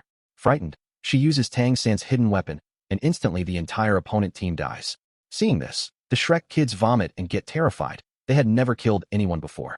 They killed humans just to win a fight. Except for Tang San and Mr. Dai, everyone begins regretting it. Tang San explains that the enemies were members of a terrorist group and needed to be killed. The Grandmaster wanted to train them to face real evil someday, without hesitation. They understand and calm themselves. Even the dean feels sad, but the Grandmaster's decision was correct. They decide that 90% of the reward money will go to the families of the dead men. The Shrek kids return to their rooms. None of them can sleep, but they know they must face such things eventually. Grandmaster wants to get Tang San and the others admitted to the Dao Imperial School. All the kids arrive there along with the dean and Mr. Dai. When they reach the school, they are shocked to see its beauty because it was extremely huge. As soon as they enter the school, the spoiled rich students studying there come and try to trouble them. When they find out that these children are from Shrek School, they start making fun of them. One of those rich kids even attacks a Shrek School student. But Mr. Dai handles him alone and beats up all the rich kids present there. Everyone is shocked to see that such big school students are getting beaten by one man. Just then, Kuming arrives. Kuming is the teacher here and the leader in battles. He scolds the rich students and then takes the Shrek kids inside. On the way, he talks politely with them, and they learn from Kuming that this school has many facilities like training areas, mimicry zones, grounds, lakes, and mountains where children practice. There are highly qualified teachers as well, but despite all this, the students here are not very capable. They are spoiled and lack discipline. So the school doesn't get many quality students, and those who are good are very few. That's why Kuming brought Shrek School's children here, so the school can finally get capable students. They reached the board members of the school. There were 3 of them, and all 3 were extremely strong. They introduced themselves and mentioned their ranks. Everyone gets shocked when they hear their ranks: 86, 83, and 85. The board members welcome all the teachers respectfully and take them inside the hall. They talk among themselves, and we also see here that the dean is still sad about the downfall of Shrek School. One of the board members stands up and asks the Grandmaster about the child he had heard about, the one from the controlling branch and the strongest among them. As soon as Tang San steps forward, the board member starts releasing his energy toward him to test his abilities. Tang San endures the pain, but the board member keeps increasing the level of his energy. Tang San feels more pain. His spirit soul starts emerging, yet he holds on. Seeing this, everyone becomes happy, and the board members realize how powerful Tang San is. While they are talking, a very powerful Grand Solan Master arrives from outside the hall. His nephew is with him, the same rich kid who was beaten by Mr. Dai. This Grand Solan Master is the direct manager of the school, meaning he holds a higher position than the board members. He has come to fight because Mr. Dai beat up his nephew. He brings a powerful warrior with him, a poison master whose rank is above 90. Mr. Dai tries to attack again, but the poison master's poison affects him from a distance, and he cannot even get close. The Grandmaster and everyone else realizes the seriousness of the situation. Even if all of them attack together, they might not survive the poison master's poison. The direct manager mocks Shrek School badly. The dean tries to step forward and fight, but the Grandmaster stops him and says, "We don't care about our own lives, but these children are here with us. If anything happens to us, they will also die." The direct manager insults them and tells them to leave. Kuming and the board members don't like this at all, but they cannot do anything. They leave the school. Kuming resigns in anger and goes with them. While leaving, they see a school in the city. Kuming tells them he knows the principal of this school, and maybe they can become teachers here and the children can study here. Everyone agrees, and they meet the school manager, who becomes very happy after hearing their levels, all above 60. He asks them to meet the principal. When they arrive, they find out the principal is a lady. For some reason, the Grandmaster avoids looking at her. We learn that she and the Grandmaster had a past relationship but got separated due to circumstances. She becomes emotional after seeing him after 20 years. The Dean handles the situation and talks to her. 20 years ago, the Dean, the Grandmaster, and this lady were a powerful team known as the Golden Iron Ring. They request the lady principal for teaching positions. She agrees and says, "Ever since we separated, I haven't been able to live happily. Now this school will be named after you, and from today, the Dean will be the new principal." She renames the school Shrek School again. Everyone becomes extremely happy, but the Grandmaster is still sad and sits silently. During dinner, he calls Tang San and shares his past, how his spirit soul mutated when he was young, how he couldn't cultivate further, and how he focused on theoretical knowledge. He left his home and went to another city, where he was once beaten by kids. The Dean saved him that day, and they became best friends. Both the Dean and the Grandmaster fell in love with the same girl, the same lady principal. She loved the Grandmaster, not the Dean. Even then, the Dean sacrificed his feelings and got them married. But right after the wedding, her family came and forcefully took her away. The Grandmaster later learned she was actually his cousin. Shocked and emotionally broken, he left her and tried to commit suicide, but the Dean saved him. She cut ties with her family and searched for him all these years, but the Grandmaster always stayed away. Tang Sen advises him to talk to her. She overhears everything, begins crying, and tells him, "Now that I have found you, I will never let you go again." They hug emotionally. As Tang Sen leaves them alone, the Poison Master suddenly attacks him and drags him into his territory. Because Tang San had defeated his granddaughter earlier, he wants to kill him. Tang Sen warns him, "You may kill me, but your poison is also killing you from inside. It is even affecting your granddaughter. Rainy days make it worse. She won't live long." The Poison Master stops attacking, shocked. He deeply loves his granddaughter and asks for a cure. Tang Sen says, "If I cure her, you might kill me afterward." But the Poison Master promises not to harm him if he saves his granddaughter. He is a man of his word. To test Tang San, he takes him to his garden and challenges him to create antidotes for 3 poisons he will prepare. If Tang San succeeds, he will believe him. If he fails, he will kill him. He shows Tang San a legendary lava and ice pond famous for its power. Tang San starts collecting herbs, but one important herb is on the ice lake, where even strong beasts freeze instantly. The Poison Master had warned him not to go, but Tang San still heads toward it. Now, Tang San is giving his best and searching for herbs to prepare those medicines. While searching, Tang San notices an herb growing on top of an icy lake. He moves toward it and tries to cut it with his knife, but the knife strikes the ice and breaks on the spot. Still, somehow, Tang San manages to obtain this ice herb. In the same way, he also manages to obtain a fire herb. After that, Tang San mixes both the fire and ice herbs together and eats them at once. Even though both herbs are poisonous, the fire and ice neutralize each other. Because of this, Tang San adapts to the environment of this place and is now able to survive here and search for many different kinds of herbs. Meanwhile, we see the Grandmaster, the Dean, and the lady who are searching for Tang San. At that moment, the Poison Master has hidden his disciple Tang San, but the Poison Master refuses to answer. This leads to an argument, and soon they begin fighting each other using their soul power. The Grandmaster, the Dean, and the lady use a technique from 20 years ago and form the Iron Triangle formation, and the Grandmaster's dog transforms into a dragon. In response, the Poison Master releases his venom and begins fighting them. Although his venom is extremely powerful, the fight takes place in the air, giving the dragon an advantage, and it begins to overpower him. This angers the Poison Master, and he directly attacks the 3 of them. They are unable to withstand his attack, and their formation breaks apart. The Grandmaster steps forward and says, "Let my disciple go and kill me instead." The Dean also says the same, asking the Poison Master to spare Tang San and kill him instead. The Poison Master moves forward to kill the Dean, but the lady stops him and reveals that they belong to the Blue Lightning family. She warns him that if he harms them, their family will seek revenge. The Blue Lightning family has the power to wipe out the Poison Master's entire lineage. Because of this, the Poison Master decides that he will kill all 3 of them and dispose of their bodies, so their families will never find out what happened or who did it. Just then, the Dean steps forward again and says that if the Poison Master harms them, their family won't kill him. The Great Southland Master himself will come and break his bones. He also reveals that the surname of the Great Southland Master is Tang. Hearing this, the Poison Master becomes frightened because he realizes the Dean is talking about Tang Hao. Although the Poison Master is powerful, Tang Hao is far stronger. Even though the Poison Master hides his fear, he has already said he will kill them, so he suppresses his fear and moves forward to attack. At that moment, Tang Sen arrives. His spider legs have become poisonous because he had collected many poisonous substances from this place. Tang Sen tells the Poison Master that he has already prepared antidotes and that the Poison Master can test him now. He also says that since he has made the antidotes, the Poison Master will not be able to harm anyone from Shrek School. The Poison Master stops and becomes very happy after understanding Tang San's abilities. Tang San then tells him that he can also cure the poison inside his granddaughter because he has already found its treatment. With an arrogant tone, the Poison Master tells the Shrek School teachers that this child is extremely talented and that he wants to take Tang San with him to study. He says he will take Tang San for only 6 months, during which he will teach him and also allow him to learn about various poisons. The Shrek School teachers agree, but they warn him that Tang San must remain safe. The Poison Master agrees. After the teachers leave, the Poison Master tells Tang San that he will now test him, and if Tang San fails, he will kill him.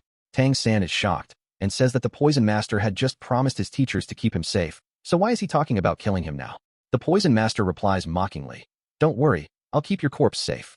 They go to another location, where the Poison Master releases his strongest poison on Tang San 3 times, one after another. Each time, Tang San neutralizes that Tang San will easily be able to remove the poison from his granddaughter. This day, he ate both the ice and fire herbs together. It was very risky, but he managed to handle it. The Poison Master is deeply impressed, but he still doesn't fully trust Tang San. So he grabs Tang San and injects his own poison into him, saying that he will only remove it after Tang San cures his granddaughter. With no other choice, Tang San stays there, studies different poisons, and searches for the best possible medicine to cure the Poison Master's granddaughter. We are then shown Shrek School, where the other students are training with full dedication because they now have access to better facilities. They are given mimicry grounds and virtual locations, allowing them to train according to their natural attributes. As time passes, 6 months go by, and Tang San gains deep knowledge about poisons. One day, when the Poison Master comes to see him, Tang San shows him his secret hidden weapons, which are coated with top-quality poison capable of killing even the strongest Soul Land Masters. Seeing these weapons, the Poison Master becomes extremely happy because he has never seen anything like this in his 78 years of life. The Poison Master then removes the poison from Tang San and pretends to act innocent, saying that he cannot keep Tang San bound forever. In reality, he has become Tang San's friend, and a strong bond has formed between them. Impressed by Tang San's talent, he jokes that if Tang San were 3 years older, he would have married his granddaughter to him. Tang San shyly replies that his granddaughter likes Qi Ming, and he would be the most suitable husband for her. They laugh and joke, and then the Poison Master asks Tang San about his background. When Tang San says that his father is just an ordinary blacksmith, the Poison Master realizes that Tang San knows nothing about his father's true identity. Since 6 months have passed, the Poison Master fulfills his promise of granting Tang San 3 wishes. Tang San's first wish is that the Poison Master will never harm anyone from Shrek School. His second wish is to take many herbs from this place with him. For his third wish, Tang San asks the Poison Master to become Shrek School's senior advisor. At first, the Poison Master refuses, but Tang San explains that he doesn't need to work there. He only needs to hold the title so that Shrek School's reputation improves. Hearing this, the Poison Master agrees. They both return to Shrek School, where Tang San greets all his teachers and explains everything. When everyone learns that the Poison Master is willing to become their senior advisor, they are overjoyed. Later, the Grandmaster meets Tang San alone. Tang San teases him by asking questions about his love life, and they joke around. The Grandmaster then says that Tang San hasn't trained for 6 months and must have fallen behind his companions. Tang San replies that although he didn't train traditionally, he practiced poisons extensively, and his rank has reached 37. Hearing this, the Grandmaster is shocked and happily tells him to reach rank 40, as Mr. Dai has already reached that level. Tang San then meets Zivo. As soon as she sees him, she hugs him tight. He quickly heals himself and recovers completely. Instead of being angry, he becomes this matter with his son, Ning Rongrong's father, and they decide that they want to buy many such weapons from Tang San and also bring Tang San into their clan. They want to recruit Tang San to strengthen their clan. Meanwhile, we see Tang San opening his eyes after meditation. Because he had absorbed both the cold and lava lakes, his body had become much stronger than before. His purple demon eye had also grown more powerful, which makes him very happy. Later, the 3 of them head toward class. On the way, Tang San talks to Oscar about Ning Rongrong, and Oscar finally admits that he loves her. While they are talking, news arrives that Tai Long's grandfather has come to challenge Tang San. Tang San immediately goes outside the school to meet him. Zivo quickly goes to Mr. Zhao so that he can help Tang San if things go wrong. Tai Long's grandfather threatens Tang San and says that if Tang San is truly strong, he must accept his challenge. If Tang San fails, he will be killed. The challenge is simple but dangerous. Tai Long's grandfather lights an incense stick, and Tang San must stand alive inside the ring until the incense burns out. If Tang San survives in proper condition, he wins. If he loses, he must join Tai Long's clan. Tang San counters by saying that if he wins, Tai Long's grandfather must join the Tang clan. The grandfather agrees, and the fight begins. When Mr. Zhao sees Tai Long's grandfather, he nervously explains that he once beat one of this man's disciples, and since then the grandfather had been chasing him to beat him up. He barely escaped and became a teacher at Shrek School to survive. Hearing this, everyone realizes how serious the situation is and silently watches Tang San's fight. During the battle, Tang San starts losing badly because the grandfather is extremely powerful and also a Soul Land master. Just when Tang San is about to be completely crushed, he summons his second martial soul, the hammer, and starts attacking with it. At that moment, Ning Rongrong arrives with her father, who immediately steps in and stops the fight. Ning Rongrong's father is called Uncle Sword. Upon seeing Uncle Sword, Tai Long's grandfather bows respectfully. Uncle Sword is a king of one of the strongest tribes in Soul Land, so the grandfather lowers his head in respect. Uncle Sword meets Tang San, and Tai Long's grandfather suddenly asks Tang San if his father's name is Tang Hao. When Tang San says yes, the grandfather immediately bows deeply to him. It is revealed that Tang Hao is his master and a legendary warrior. Uncle Sword is also shocked upon hearing Tang Hao's name and looks at Tang San with disbelief. Later, both Tai Long's grandfather and Uncle Sword request a private meeting with Tang San. Tang San first goes to his room, changes clothes, and thinks about his father. At this point, he realizes that his father was definitely not an ordinary blacksmith. Tang San meets Tai Long's grandfather first. As soon as he enters, 3 people kneel before him. Tang San helps them up and asks them to call him Tang San, since he is still young. He then asks about his father. The grandfather tells him that Tang Hao was his master. Tang San shows them the last letter left by his father. After reading it, the grandfather breaks down in tears. The letter describes Tang Hao calling himself useless, which deeply pains the grandfather because he was completely devoted to his man. All 3 of them were once members of Tang Hao's clan. After Tang Hao disappeared, they settled in this city and formed their own tribe. Now that Tang San has arrived, he is the rightful owner of that tribe, which contains 217 soul masters who would give their lives at his command. After hearing this, Tang San helps the grandfather stand up, speaks with him a little longer, and then leaves to meet Uncle Sword. On the way, the grandfather warns Tang San that his tribe is not fully trustworthy and that many people doubt them. Tang San acknowledges the warning and leaves. Uncle Sword later meets with Ning Rongrong and her grandfather. But since Tang San is Tang Hao's son, it is no longer possible. However, he is extremely interested in Tang San's hidden weapons and uses, saying he cannot sell the method he developed through intense research. However, he proposes setting up a factory in Uncle Sword City, where Tang San himself will personally handle the final step. Uncle Sword agrees and offers 10,000 gold coins per weapon. He orders 500 sets, immediately paying 50 million gold coins. After the deal, Tang San leaves. Uncle Sword and his father, Uncle Bone, discuss Tang Hao. They never expected Tang Hao to survive, nor did they expect his son to cultivate at such terrifying speed. Uncle Bone becomes worried, fearing that Tang San's future tribe might threaten Ning Rongrong's tribe. Uncle Sword remains calm, but Uncle Bone is deeply concerned. Tang San returns to his friends, who support him after the intense battle. When they learn that Tang San earned 50 million gold coins, they get extremely excited and surround him jokingly. That night, everyone goes to dinner. On the way, Oscar stops Ning Rongrong and proposes to her. Blushing, she accepts. Oscar happily promises that he will cultivate hard, become strong, and formally ask her father for marriage. Later, Uncle Sword comes to say goodbye to his daughter and tells her to study well with Tang San. Ning Rongrong happily runs to tell Oscar about her tribe's marriage rules, but after seeing him, she postpones the conversation, fearing the rules might scare him away. That night, all the students gather in a room to play games when Mr. Dai arrives. Everyone is thrilled to see him, and he hugs Tang San first. Oscar jokingly says he thought Mr. Dai would hug Catgirl first, making everyone laugh. Thanks to Tang San, Mr. Dai's rank has reached 43. Tang San then visits the Grandmaster and asks about his father. The Grandmaster reveals that he already knew Tang San was Tang Hao's son.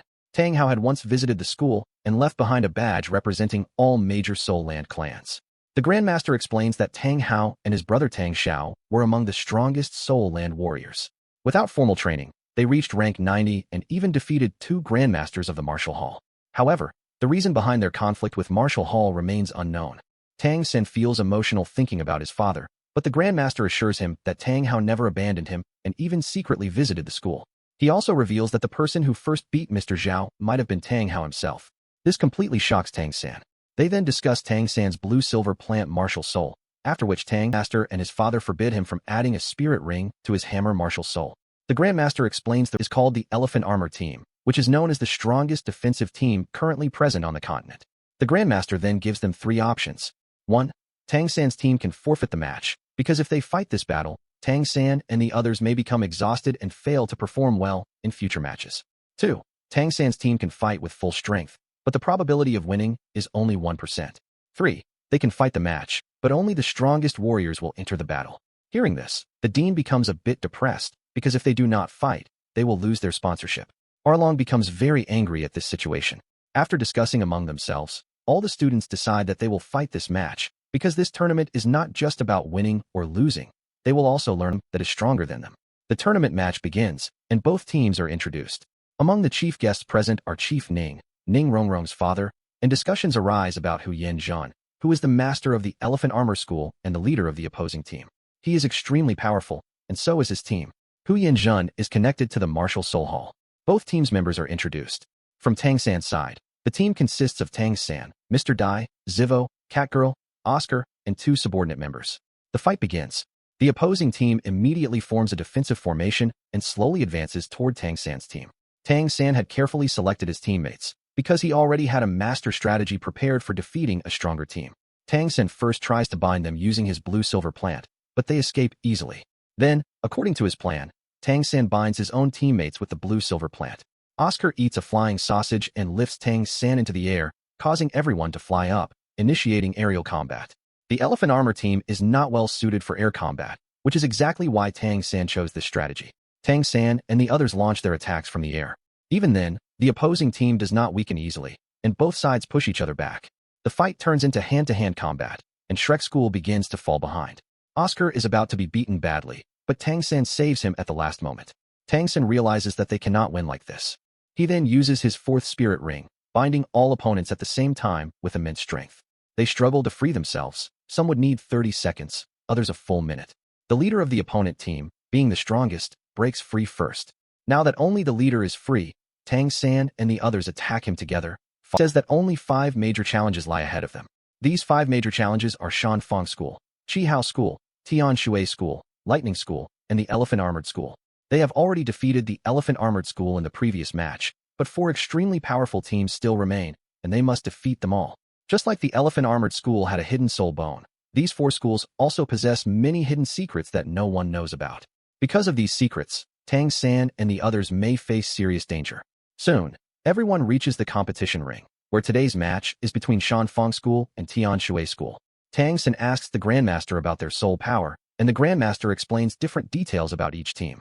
In the end, he says that all these teams can be defeated if Tang San's team fights together, but their true main enemy is the Martial Soul Hall, and they must defeat it no matter what.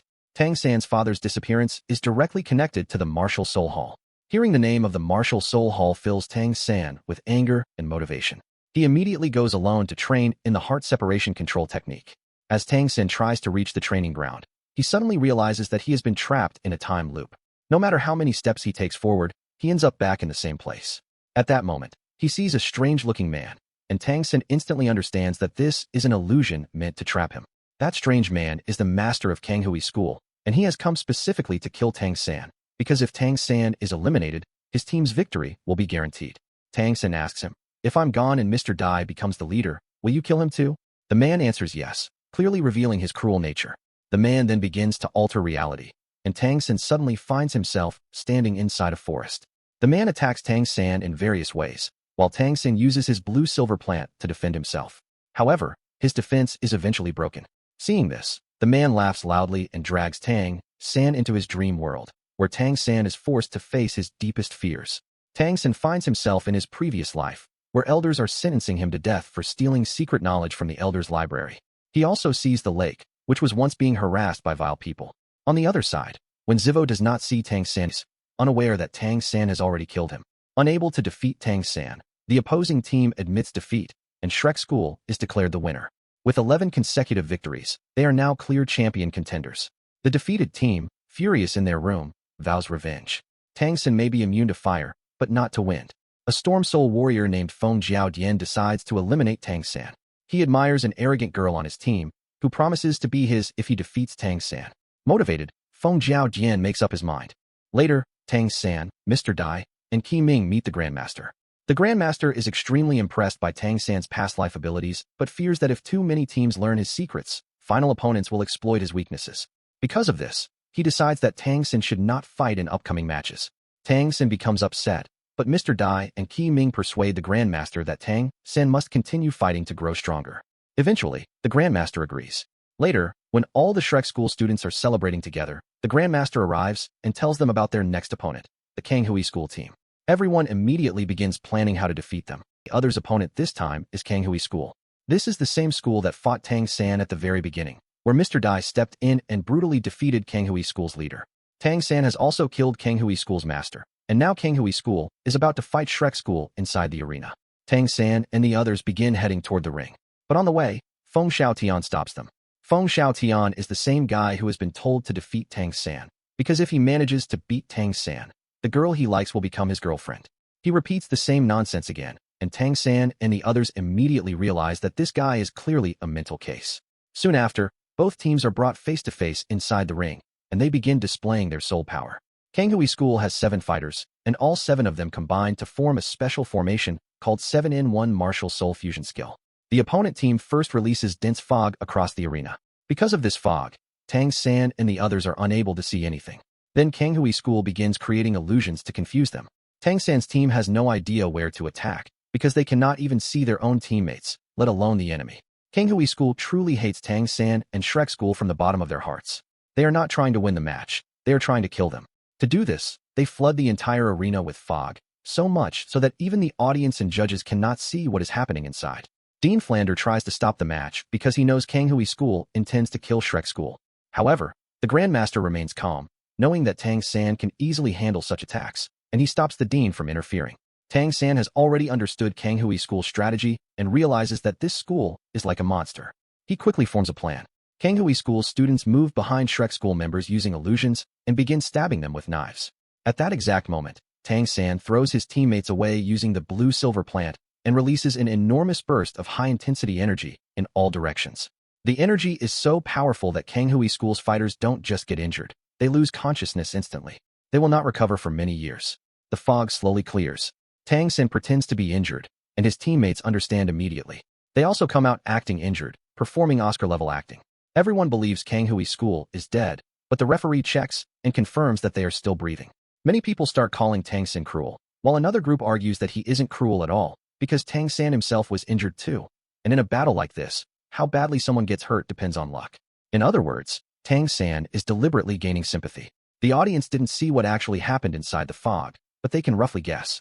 As Tang San returns, Dean Flander informs him that since Kang Hui School barely survived, there will be an investigation for attempted murder, and a committee will interrogate him. When Tang San asks what he should say, the dean tells him to say he knows nothing. The fog was too thick for anyone to tell who attacked whom. The organization committee arrives, with Salas and Ning Rongrong's father acting as judges. Ning Rongrong's father feels sympathetic toward Tang San, but Salas hates Tang San and wants to remove Shrek School at any cost. Salas accuses Tang San of attempting murder. Dean Flander again performs Oscar-level acting, explaining that Shrek School students were also injured, and just like Salas doesn't know what happened inside the fog, Tang San and the others don't know either. Salas understands their tactic and orders them to leave. Before things end, the dean calls Tang San forward, and Tang San continues pretending to be injured. Salas still refuses to back down, until the Grandmaster arrives. The Grandmaster throws down a badge given by Tian Ho. This badge belongs only to powerful and honorable soul masters. Seeing it, Salas immediately bows his head and leaves angrily without saying another word. The problem is resolved.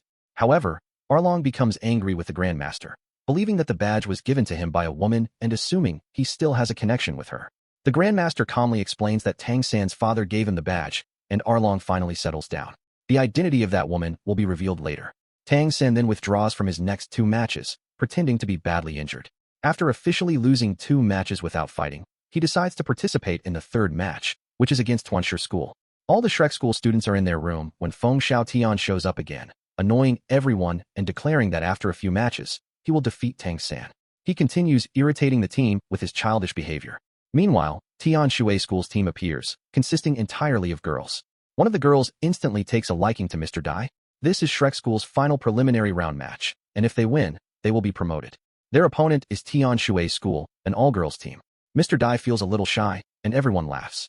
Qi Ming reminds them not to underestimate their opponents, because Tian Shui School has been winning continuously. It was his fault, but the teachers and everyone else motivated him and told him to keep moving forward. After this, Tang San went to meet the Grandmaster and told him that there was a conflict going on between the Emperor and the Martial Soul Hall. He also explained that they had been summoned earlier, as all the qualifying teams were invited by the Emperor. The Emperor congratulated them and began awarding them with deserving titles. However, a man from the Martial Soul Hall named Sellers objected to this, because the Emperor was giving out very large rewards. The Emperor immediately shut him down and said that this was an internal matter, and Martial Soul Hall had no right to interfere.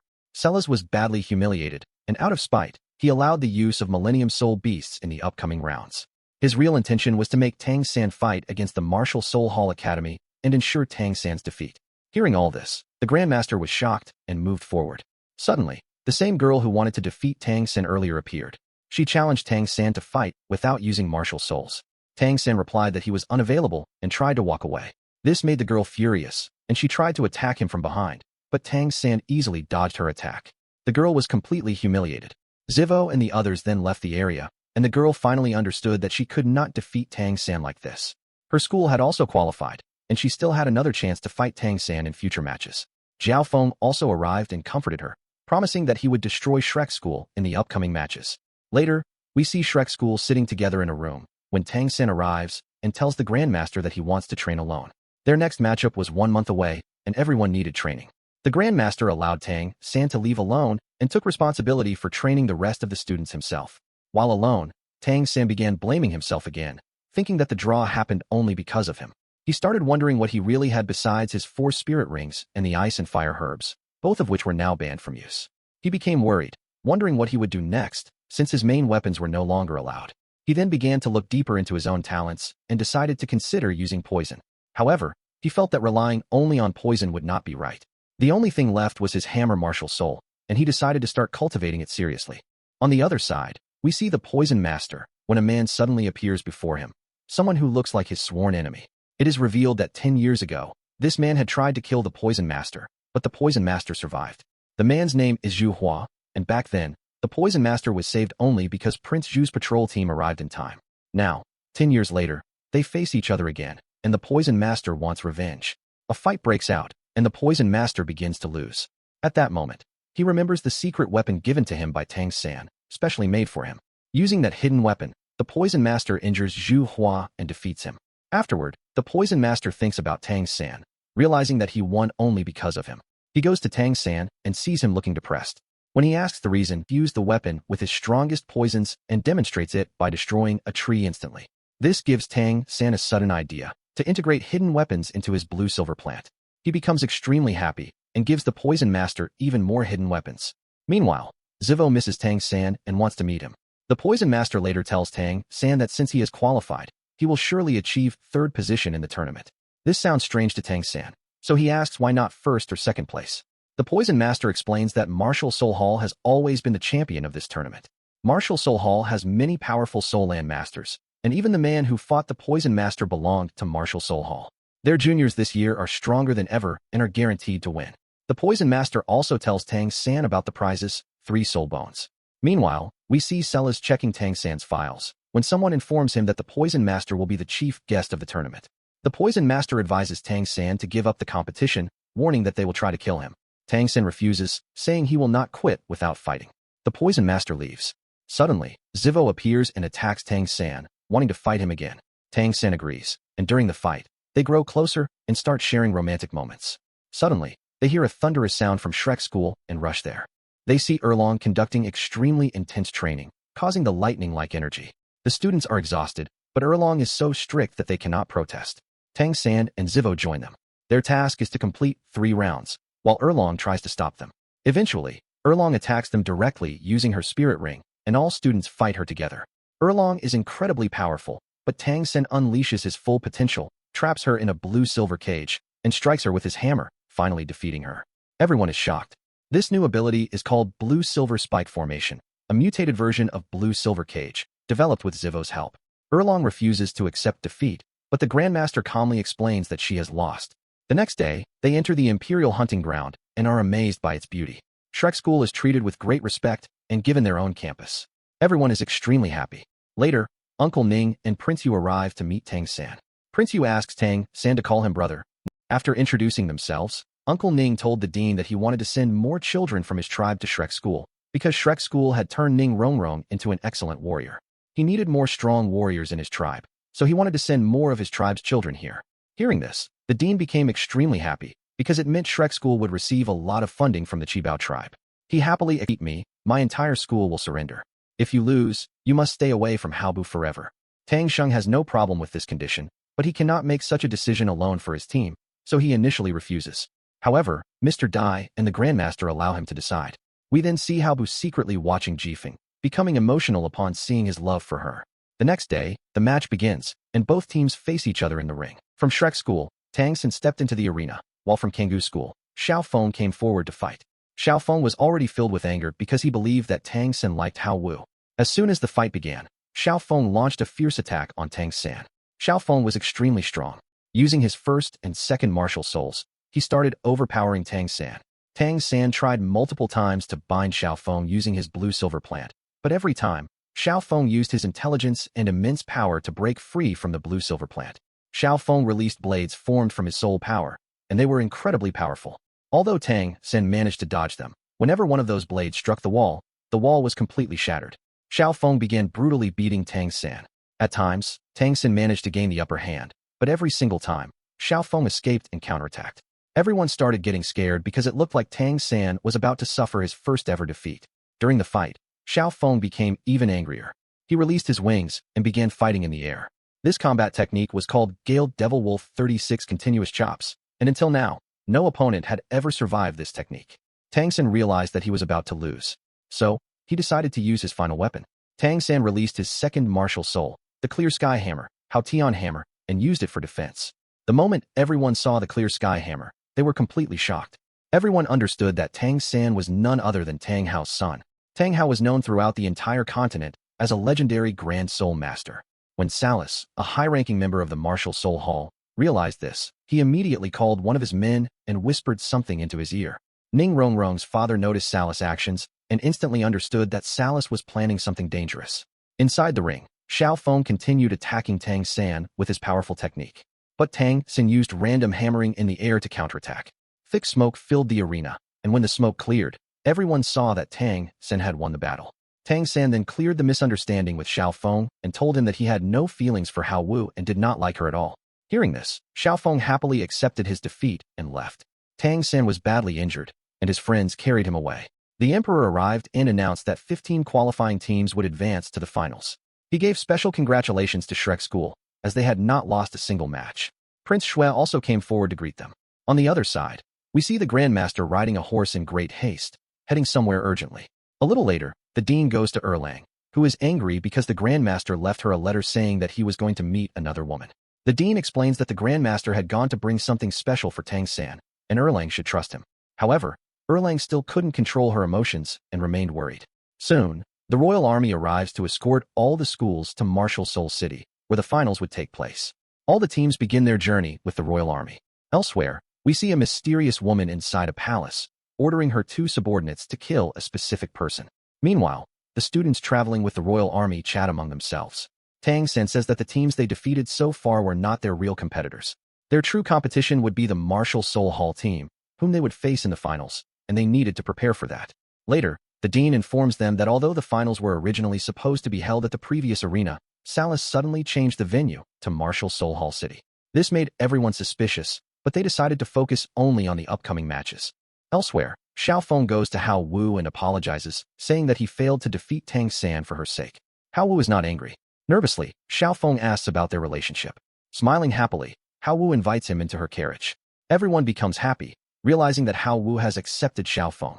As the convoy continues moving, the royal army senses danger and immediately forms a defensive formation. Suddenly, rocks start falling from above. The students summon their martial souls to block and push away the rocks. Tang San also tries to help, but the dean stops him and tells him to save his martial soul, because the real danger was yet to come. The falling rocks were meant to separate the schools from each other. Soon, a massive rock barrier forms between the schools, and men dressed in black attack them. The royal army and students fight back fiercely. Tang San uses his hidden weapons to kill the attackers. Then, a Soul Emperor and two Soul Kings appear. Shrek School is now completely separated from the others, and they realize that this ambush was specifically meant to destroy Shrek School and engage the enemies. An iconic level battle begins, but Shrek School starts falling behind. The enemies unleash their full martial souls, and Zivo charges alone to fight them. Zivo gets badly injured, but her lovesick, heartbroken Scarlet Flower protects her. One of the villains tries to kill Zivo again, but at that moment, herbs have rules. Only the chosen owner can possess them. The owner may transfer it willingly, but for that, Zivo must stay alive. Although his mission was to kill Shrek School, he spares Zivo. His subordinates then move toward the rest of Shrek School, but discover that Mr. Dai also possesses a special herb. The Soul Land Master approaches Mr. Dai and realizes that he too has consumed a rare herb. Wanting to use this to his advantage, he offers Mr. Dai a deal. If you become my disciple, I will spare your life. Mr. Dai agrees, but adds one condition.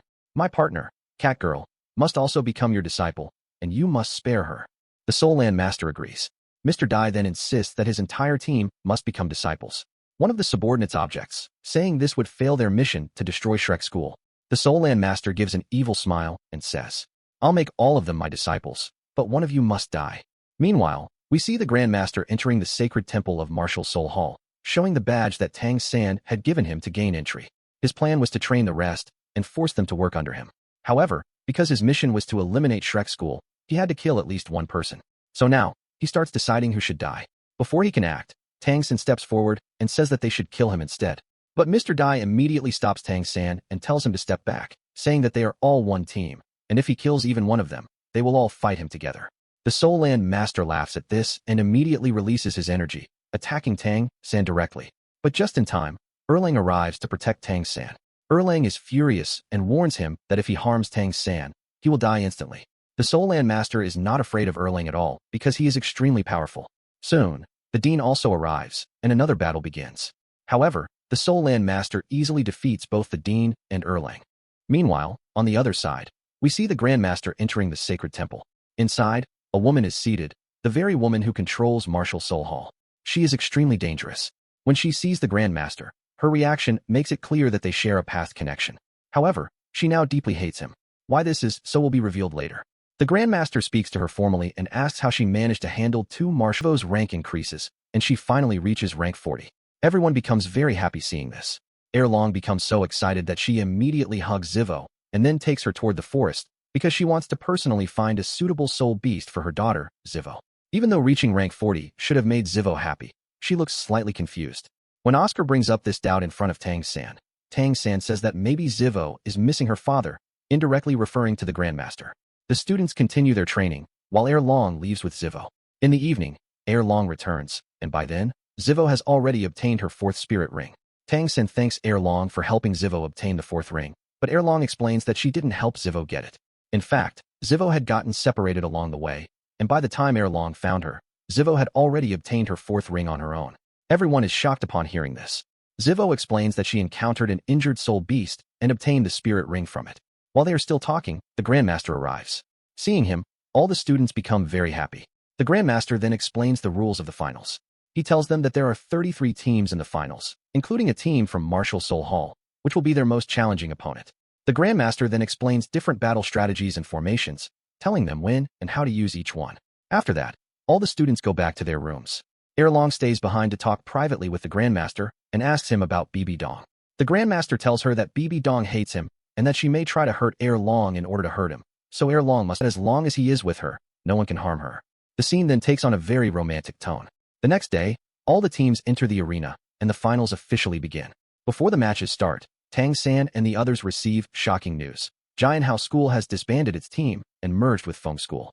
Their opponent teams have formed an alliance, and the new team is called Nu Shin Feng. In reality, Hao Fu had invited Ji Feng to his carriage to discuss this alliance.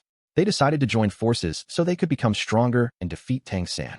The first match is Nu Shin Feng's, and they defeat their opponent within just a few minutes. This reveals the terrifying strength of the new champion team. Nu Shin Feng then fights another school and defeats them as well. Next, the match between Shrek School and Sing Long at this school, he becomes visibly nervous and angry. Cat Girl feels the same emotions. We are then shown Cat Girl's past. In her memories, Cat Girl is running away from someone. She becomes furious and tells her teammates to give their best in this match. This is not just about winning or losing for her. This match is about her pride and honor. Shrek School must win at any cost. Both teams enter the arena. The opponent team's leader is also named Dai, and he recognizes Mr. Dai. He mocks him, but Mr. Dai responds boldly. It is revealed that the two are brothers who have always been enemies. This is not a friendly match. They are bloodthirsty rivals. Past. forcing him to flee to save his life. But this time, Mr. Dai decides he will not run away. If he loses today, he is ready to accept death. On the opponent team, there is a girl who turns out to be Catgirl's sister, named Zhu Zhuyu. Zhu Zhuyu sarcastically tells Catgirl to come home, saying that their parents miss her and that she cannot go against tribal rules. Catgirl knows that her parents never loved her. She remembers how they abandoned her in a cave full of tigers to die. Somehow, she survived, but even after that, her sister tried to kill her. Yet, Catgirl managed to escape again. After this emotional exchange, the battle begins. Both teams release their soul power, and an intense fight starts. The opponent team is extremely powerful. Catgirl, Ning Rongrong, and Mr. Dai fight head-on. The opponent traps Catgirl inside an illusion. Inside it, she sees her father and mother, who call her back and compare her to her sister, then attempt to kill her. Catgirl struggles, but is ultimately killed inside the illusion. Meanwhile, Zivo fights alongside Mr. Dai against Dai Wei. After struggling heavily, they finally gain the upper hand. At the same time, Catgirl strengthens her mind, breaks the illusion, and returns to the battlefield. The opponent team is confused as to why only 4 people are fighting, since Tang San and the others have not attacked yet. In reality, Tang San and the others were restoring their soul power. Now Tang San finally activates his blue-silver plant, throwing enemies into the air. The opponent leader realizes Tang San's strategy and uses a special martial soul to create mirrors, pulling some teammates into them. Everyone realizes that space is being distorted, creating a huge problem for Shrek School. Still, Shrek School does not give up. Tang San and Motu defeat the remaining opponents. Suddenly, Dai Wei reappears using space distortion and attacks them, injuring Motu. He continues attacking others. Tang San tries to bind the mirrors using the blue-silver plant, but fails due to Dai Wei's extreme speed. Dai Wei then attacks Ning Rongrong, but Oscar steps in and gets injured while protecting her. Seeing this, Uncle Bone realizes how deeply Oscar loves his daughter. Dai Wei then targets Tang San, but Tang San activates his purple demon eye at full power, using his mental strength to shatter all the mirrors. 2 opponents collapse unconscious. Motu and Oscar are also unconscious, but the remaining fighters continue. When Mr. Dai and Catgirl start losing, they decide to fuse their martial souls. Due to the immense pressure, their fusion soul gains wings, allowing them to fly. Everyone is shocked, including the judges. Mr. Dai uses the fusion martial soul to strike Dai Wei, weakening him badly. Though Mr. Dai is heavily injured, Shrek School finally wins the match. Just then, Catgirl's sister steps forward and declares that she has not yet accepted defeat, and launches another attack. That's why Tang San immediately used his blue-silver plant to pull Catgirl's sister down, and Zivo launched continuous attacks, beating her badly. Finally, this time Shrek School achieved a complete victory. After the tournament, he will return to his empire, and Tang San and Zivo should come with him. In his empire, they will both be safe. Once Mr. Dai becomes king, he will appoint Tang San as the military chief of the tribe, and Tang San will be able to live peacefully there with Zivo. Tang San thanks Mr. Dai for the offer, but does not accept it immediately, saying that he needs permission from his master first. After this, all the remaining teams are shown looking extremely nervous, because now they are about to face Martial Soul Hall. The next day, the Martial Soul Hall warriors enter the arena, shocking everyone. All of them are extremely powerful and possess different kinds of martial souls. One of the girls even has a charm skill like Zivo, but her charm skill is several times stronger. Their levels are extremely high, and their spirit rings come from demon beasts that are thousands of years old. Martial Soul Hall faces the Imperial School first. They immediately create thick smoke and begin attacking their opponents. They use the smoke so that they don't reveal their full strength before the finals. However, Tang San uses his purple demon eye to see through the smoke, and what he sees shocks him. Martial Soul Hall is attacking so fast that the opponent team collapses almost instantly, without even feeling pain. Within just a few minutes, Martial Soul Hall wins the match. All the teams present now fully understand how terrifying Martial Soul Hall's team is, and fear spreads among them. The Grandmaster discusses this situation with Erlong and the Dean, but in the end, he says that he will not put Shrek School in danger. That's why he decides to prepare a backup plan. What this backup is will be revealed later. Many more matches take place, with different teams fighting each other. Eventually, only 3 teams reach the finals. Martial Soul Hall, Shrek School, Shenfeng School. That night, we see Tang San sleeping, but he is having terrible nightmares. First, he sees his mother sacrificing herself to save him. Then he sees Zivo walking away from him. Frightened, Tang San wakes up and steps out onto the balcony to catch his breath. There, he sees the Grandmaster, standing silently while staring at the moon, deep in thought. The Grandmaster is worried about the finals scheduled for the next day, because he knows that the Pope herself will be watching the match. He also knows that the Pope will definitely try to create trouble. The next day, all teams enter the arena. Everyone bows their heads when they see the Pope, Bibi Dong, except Tang San. He remains standing, because he only bows before his father and his master. Seeing this, The Pope's commander becomes furious and tries to scold Tang San, but the Pope stops him. She speaks to Tang San and says that his attitude is exactly like his master's. Tang San replies respectfully that he could never compare himself to his master. Hearing this, the Pope stares coldly at the Grandmaster. At that moment, Erlong holds the Grandmaster's hand, clearly showing that she and the Grandmaster are now together, and that no other woman can take him away from her. Next, the prizes for victory are revealed. The rewards are 3 extremely valuable soul bones, which will be given to the leaders of the winning teams. This makes all 3 teams even more eager to fight, because everyone wants those soul bones at any cost. The format of the finals is announced. The 3 teams will fight each other one by one. The match between Martial Soul Hall and Jiang School is about to begin, but Shungang School suddenly gives up. In the second round, a warrior from Jiang School and a warrior from Shrek School are supposed to fight in a one-on-one battle, with the team battle still remaining. Just as the match is about to begin, the Grandmaster stops it and announces that Shrek School is giving up the one-on-one match. Everyone is shocked, but this is part of the Grandmaster's strategy.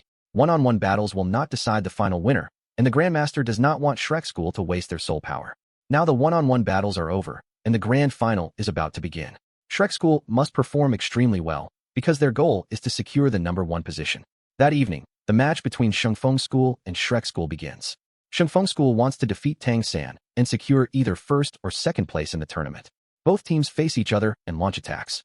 They form their battle formations. Shrek School uses the 7-in-1 fusion formation. This is not a martial soul fusion skill, but it is still an extremely dangerous formation. They have never used this formation before. The energy starts from Ning Rongrong, travels through Oscar, and then passes through the rest of the team members. Finally, the entire energy cluster reaches Tang San, who merges it with his hammer soul power and prepares to attack.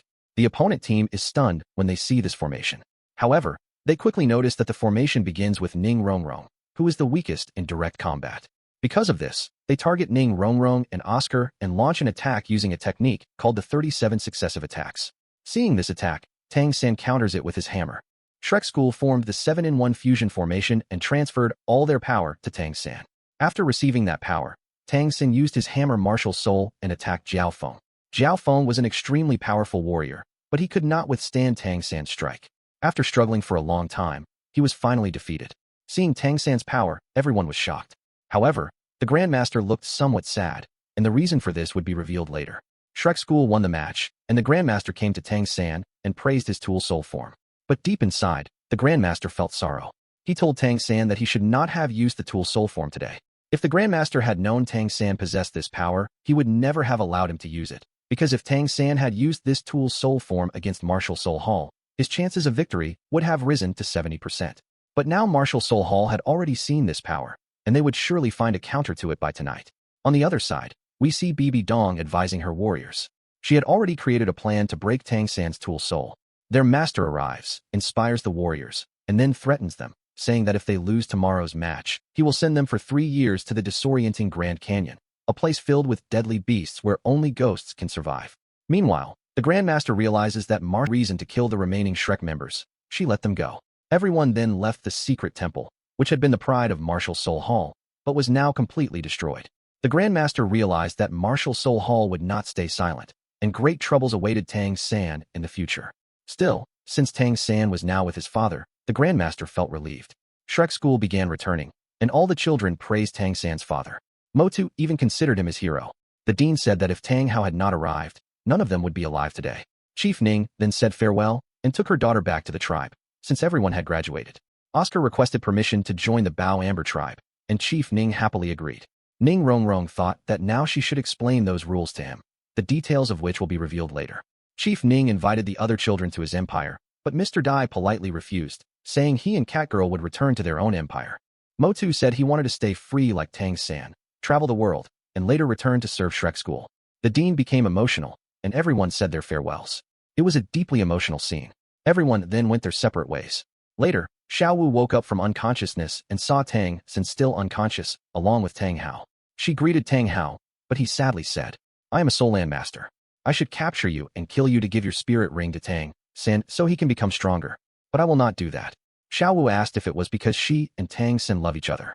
Tang Hao said yes, and revealed that Tang San's mother was also a soul beast, and he too had fallen in love with a soul beast. Because of that love, he made many enemies, and in the end both he and his wife suffered the consequences. He said Tang San is not yet strong enough to face the world's hatred. Therefore, before Tang Xin wakes up, Xiao Wu must go to Stardow Forest, where she will be safe. Xiao Wu loved Tang Xin deeply and cried a lot, but she knew Tang Hao was right, so she left while crying.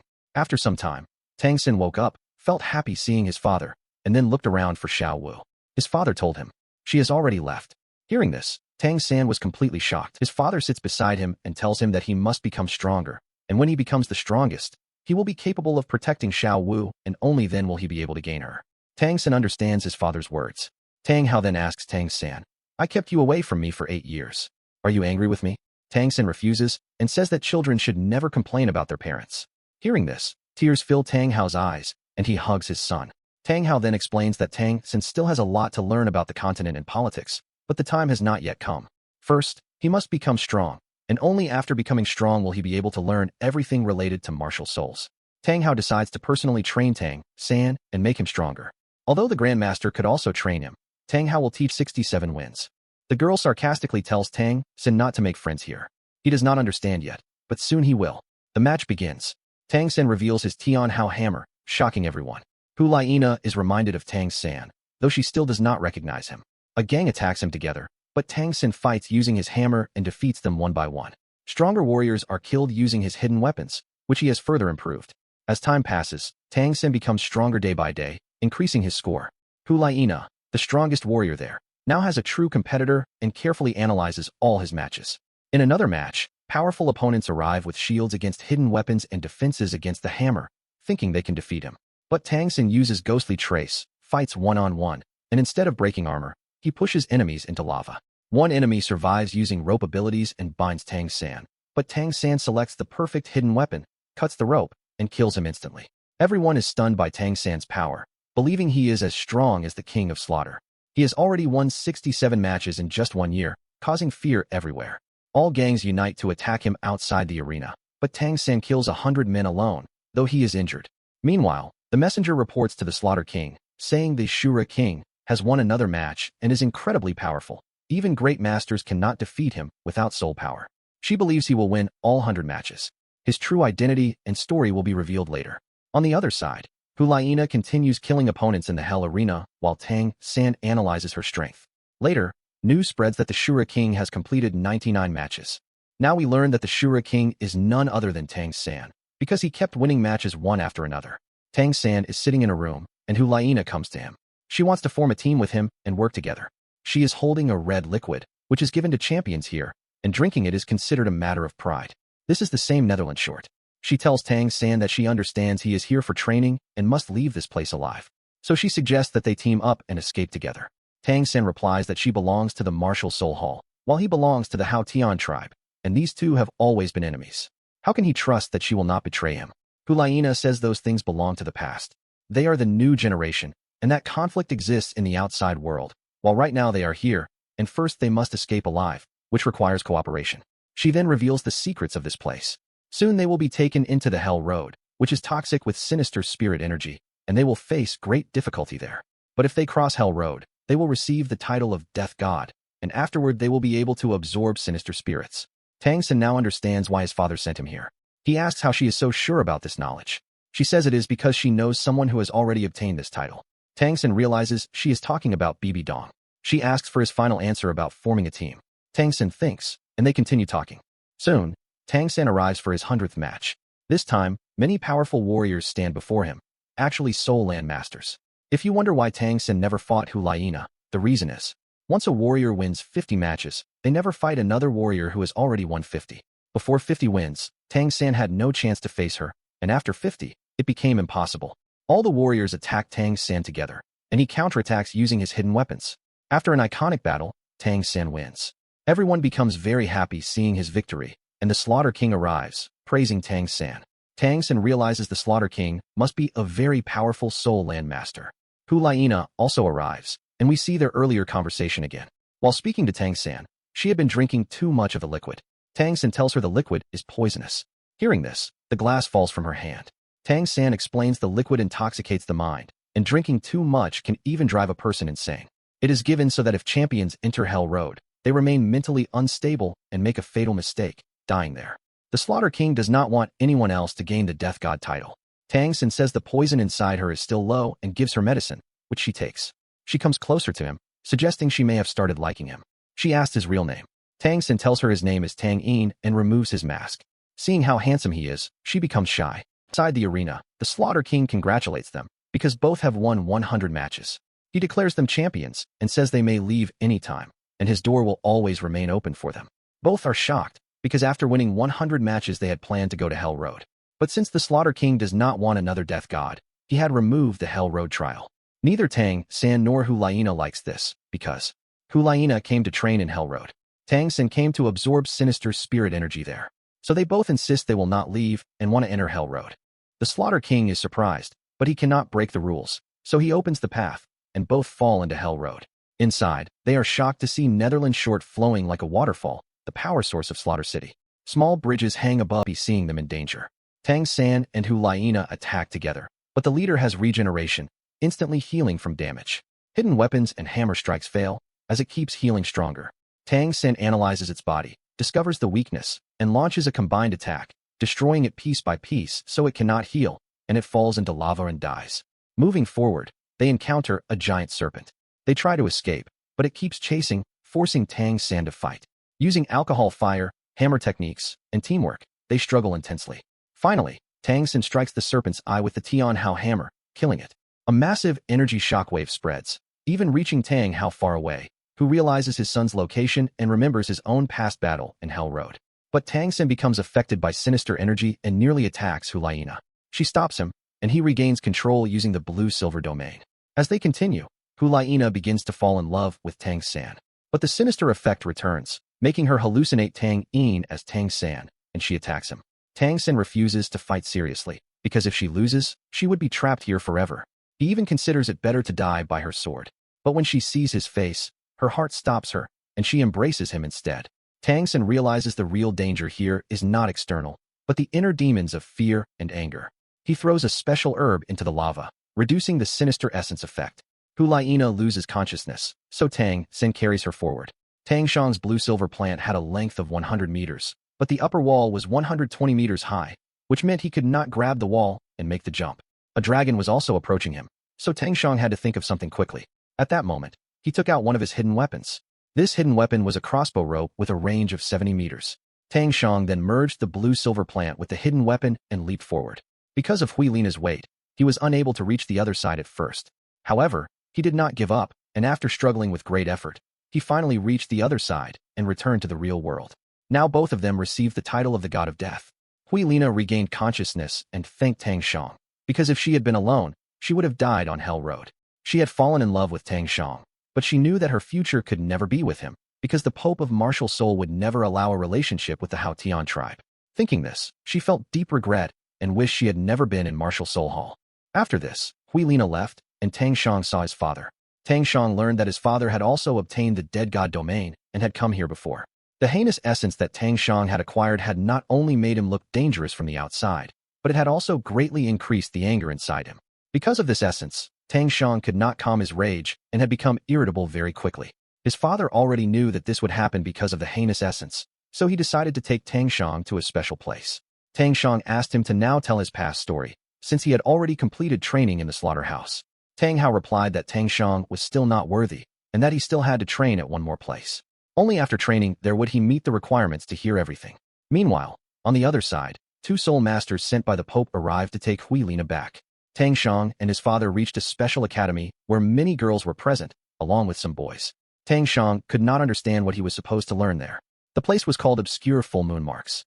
Tang Shang asked a girl standing there to call the director, but some rude men nearby mocked his clothes. Unable to tolerate this insult, Tang Shang broke their hands. Tang Hao was shocked to see such anger in his son, and everyone else became afraid of Tang Shang. This cruelty was caused by the heinous essence, which had made him extremely ruthless. Tang Shang was still not calming down when he suddenly heard a melody. This melody was being played by the director of the place.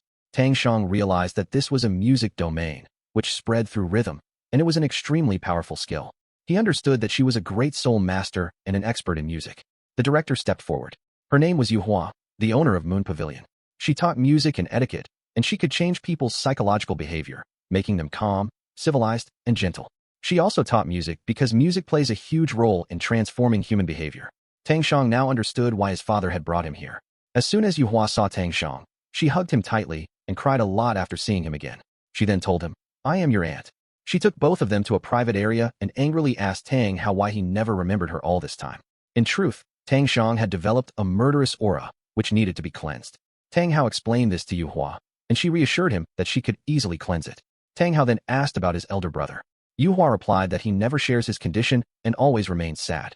The last time she went home, he was staring at a picture of the three of them, remembering the past.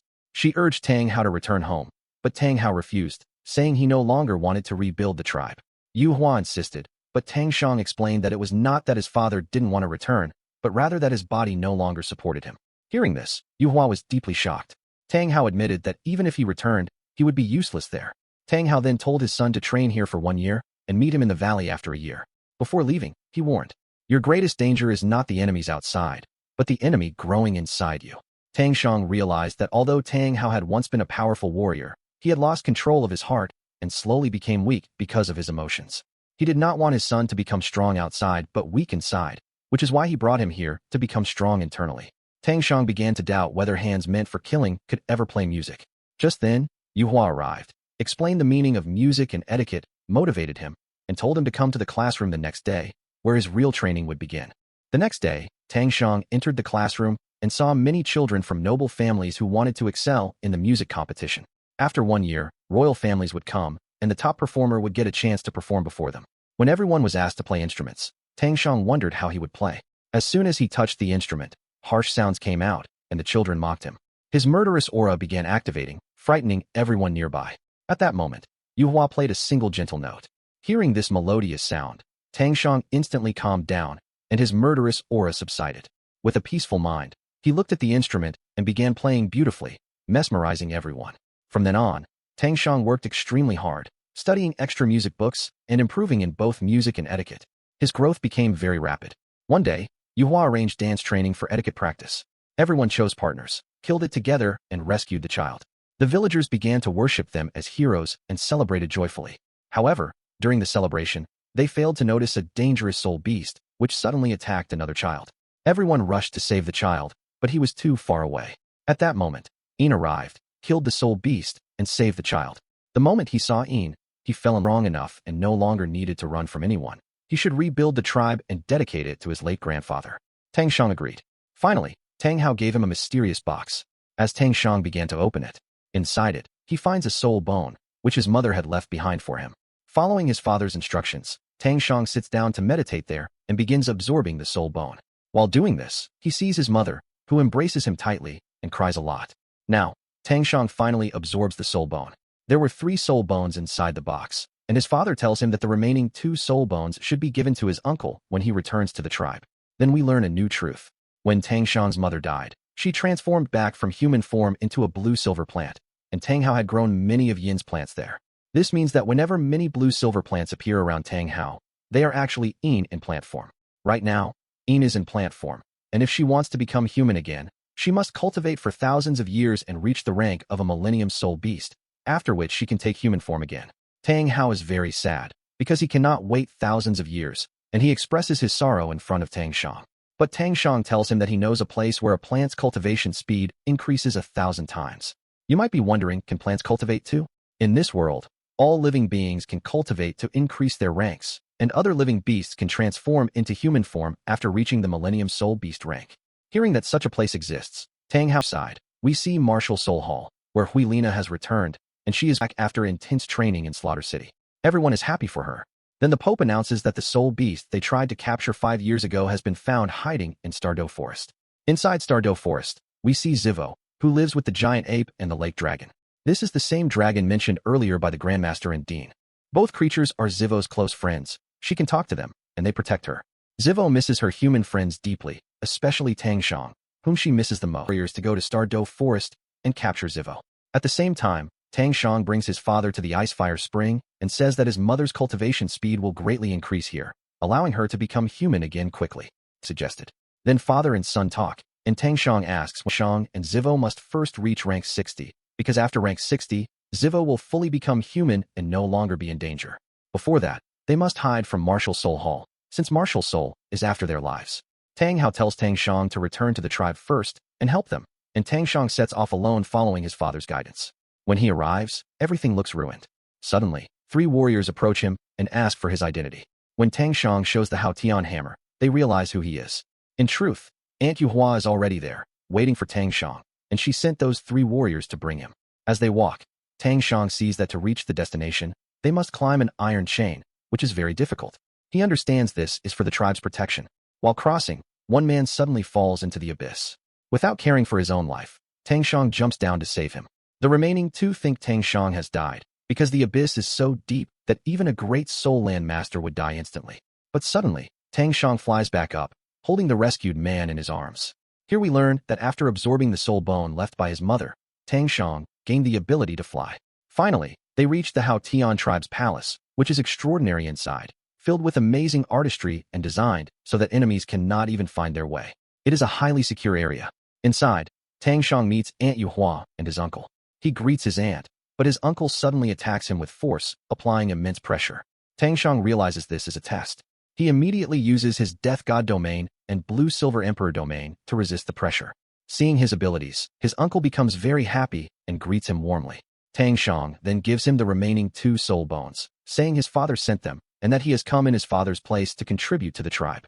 His uncle is overjoyed, organizes a feast, and talks with him. He explains that they are the third generation. Currently about 200 people remain in the tribe. Only some attended the celebration, the rest are training in the yard. Within the tribe, there are two different mindsets. One group supports Tang Xiang's uncle and believes Tang Hao was not at fault. The real blame lies with the evil Martial Soul Hall. The other group, including powerful elders, believes Tang Hao caused the tribe's destruction by falling in love with a soul beast, and they will never accept Tang Xiang. His uncle tells him not to lose courage and to stay strong. Just as they are talking, the elders arrive, all staring angrily at Tang Xiang. The moment they saw Tang San, they understood that he possessed the death domain. The elders said to him, "You may indeed be as strong as your father, but we do not need another Hao Tian to destroy our tribe." Tang San remained humble, bowed before them, and apologized on behalf of his father. He said that he had come to correct his father's mistakes and that he wanted to restore the tribe's glory. Despite hearing all this, the elders insulted his father and abused his mother, then explained how 20 years ago Martial Soul Hall killed the son of the seventh elder. After that incident, the seventh elder and his followers started a movement to expel Tang Hao from the tribe. After learning all this, Tang San said, "Yes, the tribe suffered 20 years ago because of my father.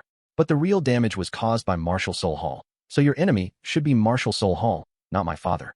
Still, since this happened because of my father, I have already apologized. But you insulted my mother, and now I will not spare you." Hearing this, all the elders looked at Tang San in shock, because he had openly challenged the seventh elder. The seventh elder laughed and said, "How could you possibly defeat me? First, fight my disciple." He sent his disciple forward and ordered, "Defeat Tang San. If you fail, I will imprison you for 1 year." This disciple's name was Tang Hu, and he was the strongest disciple here. Tang San then said that if he defeated Tang Hu, the seventh elder would have to fight him personally. The seventh elder agreed, and the battle between Tang San and Tang Hu began. The entire tribe, along with Tang San's uncle, watched the fight. Tang Hu's rank was 64, and he belonged to the Storm Branch. Tang San's rank was 59, and he was a Control Branch warrior. However, Tang San possessed the Death God domain, which could give him the advantage. Tang San summoned his Blue Silver plant, and seeing his twin martial souls, everyone was shocked. Tang Hu attacked with his hammer, but Tang San used Four Spirit Drink and trapped him inside a Blue Silver cage.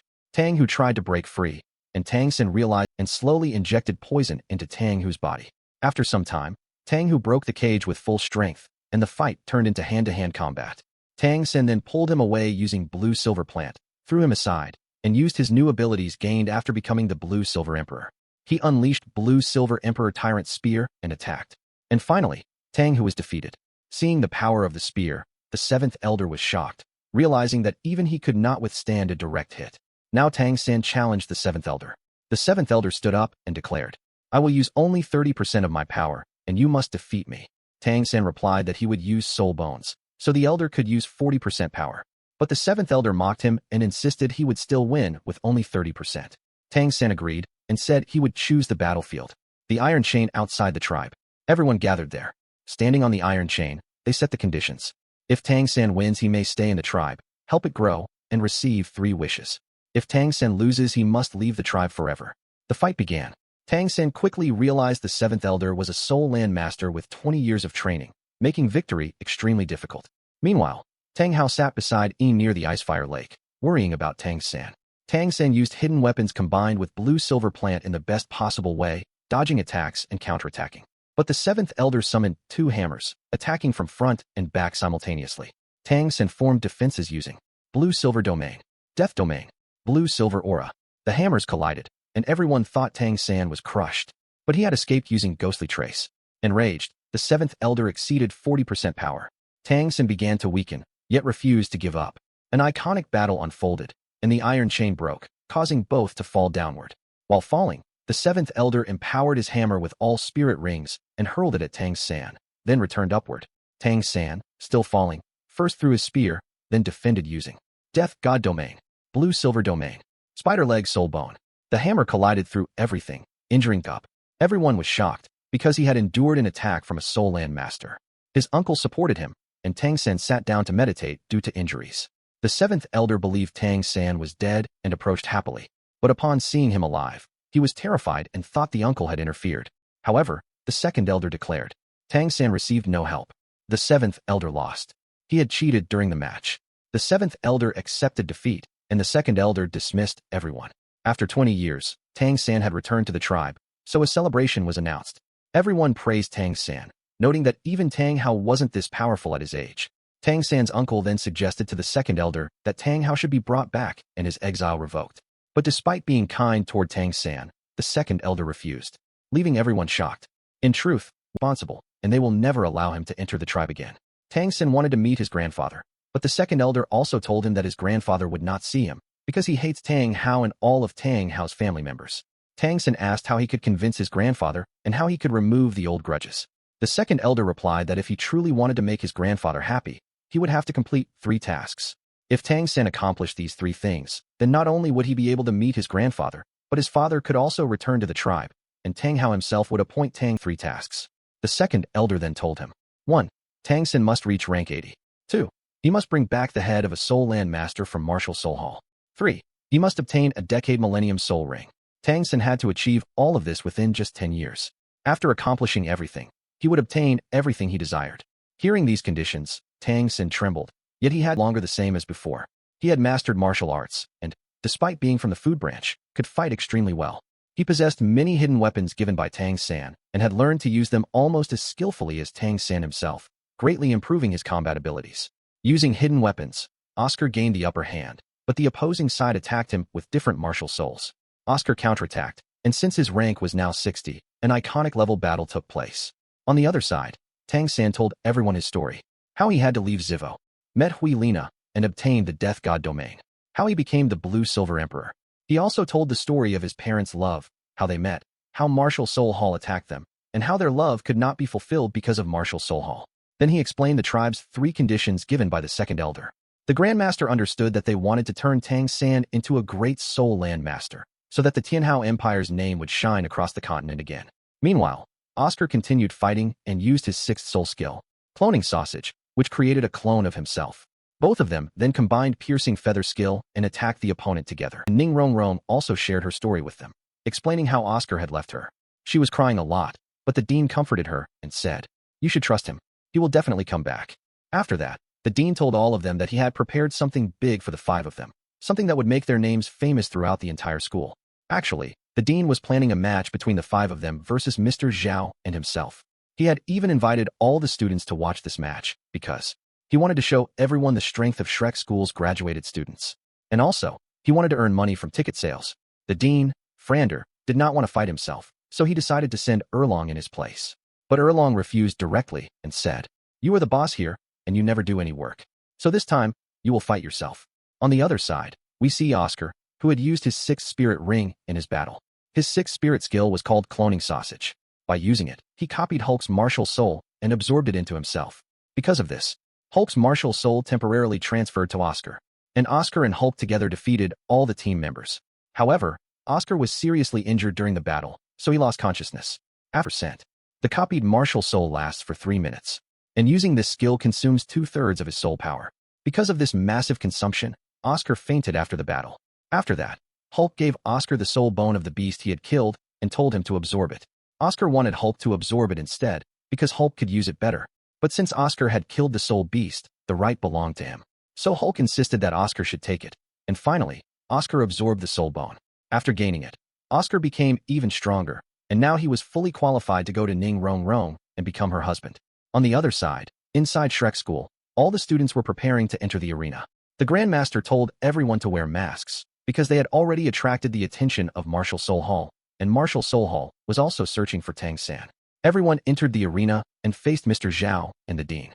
All the students summoned their martial souls, and the scene became extremely exciting because their ranks had increased significantly. Their skills had reached a very high level. Dean Frander told everyone, "This match is not for entertainment, but for learning and motivation, so that everyone can see how strong their seniors have become."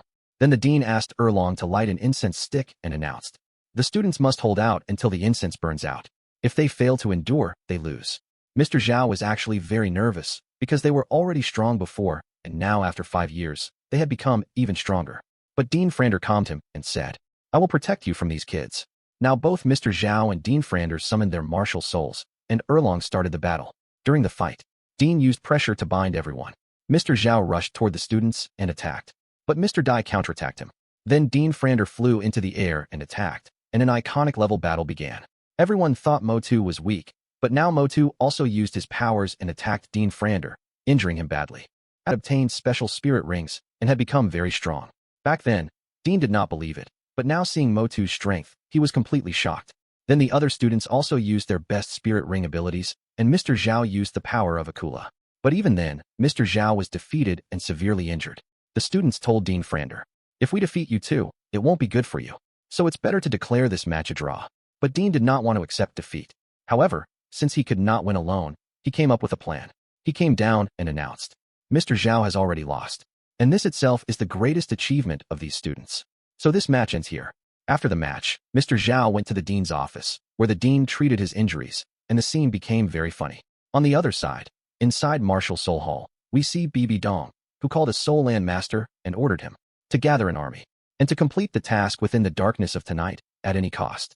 Meanwhile, inside Shrek School, all the students were laughing and enjoying together. The dean, seeing them, realized that in the future, all of them would become very famous. He then asked everyone about their future goals. Motu said that after traveling for 5 years, he now wanted to stay here and become a teacher, which made the dean very happy. Tang Sen said he would go to Zivo, because he hadn't met her for 5 years. Mr. Dai said he would stay here for a few days, then return to his empire with Catgirl and manage things there. The dean then told everyone, "If in the future you don't have a place to stay or feel lost, you can always come here. You will get protection here," and Martial Soul Hall would not dare to attack, because students from 2 major empires study here, and attacking would mean facing both empires. Meanwhile, Ning Rong Rong was still sad thinking about Oscar, so she couldn't decide her future goal. Suddenly, she even started feeling pain in her head. Then we see Ning Tribe, where Chief Ning was observing the disciples, who were training very hard because of Ning Rong Rong. Actually, to make the tribe stronger, Ning Rong Rong had pushed them into intense training. While Chief Ning was watching, suddenly guards at the tribe's border were attacked by Martial Soul Hall's army. News spread quickly, alarms started ringing everywhere, and everyone realized that the tribe was under attack. The soldiers and disciples of the tribe tried to resist Martial Soul Hall, using the hidden weapons created by Tang San, and many of Martial Soul Hall's soldiers started dying. But then, 3 soul tribe remains, and it will likely be the Martial Soul Hall had ruthlessly extracted his soul bone while he was still alive, angry due to her losses. At that moment, Huilina arrives and says that she will personally lead the next battle, so that no more soldiers are lost unnecessarily. Meanwhile, Tang Sen continues moving inside the Stardoe Forest, carefully avoiding soul beasts using Purple Demon Eye, choosing his path step by step. Suddenly, he senses multiple human camps ahead and moves toward them. There, he sees that a powerful army of Martial Soul Hall has set up camp, including 2 Soul Land Masters. At first, Tang Sen doesn't understand why they are there, but then he realizes. Martial Soul Hall must have discovered Zivo's location, and they are here to capture her.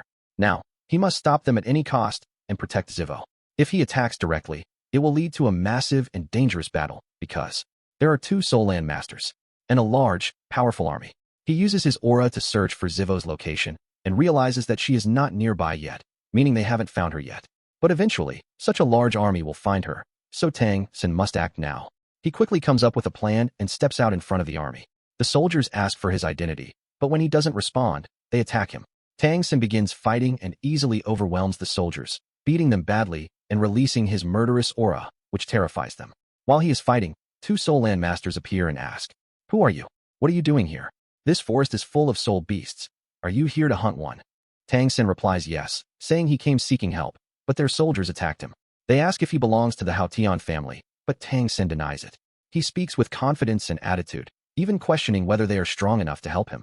This angers them, leading to a heated argument, which escalates until they summon their martial souls to kill him. But suddenly, Hui Lina arrives.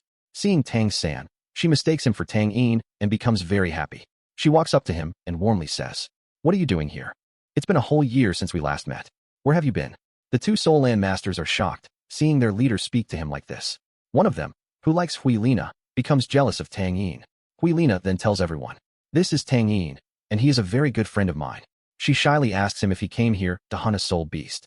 Seeing her behave like this, the two Soul Land Masters become angry at Tang Yin and move to attack him. But Hui Lina stops them immediately and warns, "Anyone who goes against Tang Yin will be considered an enemy of Martial Soul Hall." Hearing this, both of them are shocked. Then, one of the two Soul Land Masters, whose name is Grandpa Gue, asks for Tang San's introduction and thanks him, because it was Tang Yin who saved Hui Lina's life in Slaughter City. After that, Tang San asks for permission to leave and says that he will meet them again after the night passes. However, Grandpa Gue stops him and says, "We cannot let you go like this. It's not that we doubt you, but we are here to complete a mission and we don't want to take any risks. So until the mission is completed, you will stay with us. In return, we will bring you any soul beast you want." Hui Lina also sweetly asks Tang Yin to stay, and he agrees. On the other side, inside the Tiando Empire, we see the Grand Master, Chief Ning, Prince Zhu, and the Emperor. They are discussing Martial Soul Hall, and they are very angry because Martial Soul Hall wants to take control of all empires, and before doing that, it is destroying the tribes of those empires. Just like it destroyed the Cabello tribe and the Blue Lightning Tyrant Dragon family of the Tiando Empire. The four of them begin to analyze Martial Soul Hall's strength compared to their own, and start thinking about how to stop them, because more than 70% of the Soul Land Masters on the continent belong to Martial Soul Hall. Meanwhile, we see Grandpa Gue, who has realized that Hui Lina likes Tang Yin. He tells her, "You should try to find out why Tang Yin left the Tian Ho tribe, and convince him to join Martial Soul Hall. If such a powerful warrior joins us, it will be very beneficial." Hui Lina decides to do exactly that, because this way Tang Yin will stay close to her as well. She goes to his room, talks normally at first, and then asks him, "Why did you leave the Tian Ho tribe?"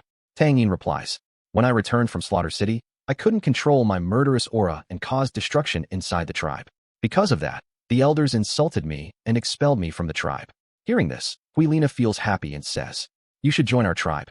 We will give you all the facilities and make you a great Soul Land Master." Tang Yin agrees, because his plan is to gain Martial Soul Hall's trust, so that when they go to attack Zivo, he can secretly save her. The next day, they all head into the Star Doe forest with Tang Yin. Tang Sin uses his purple gold eye to search for Zivo, but while doing so, he injures himself and still cannot find her.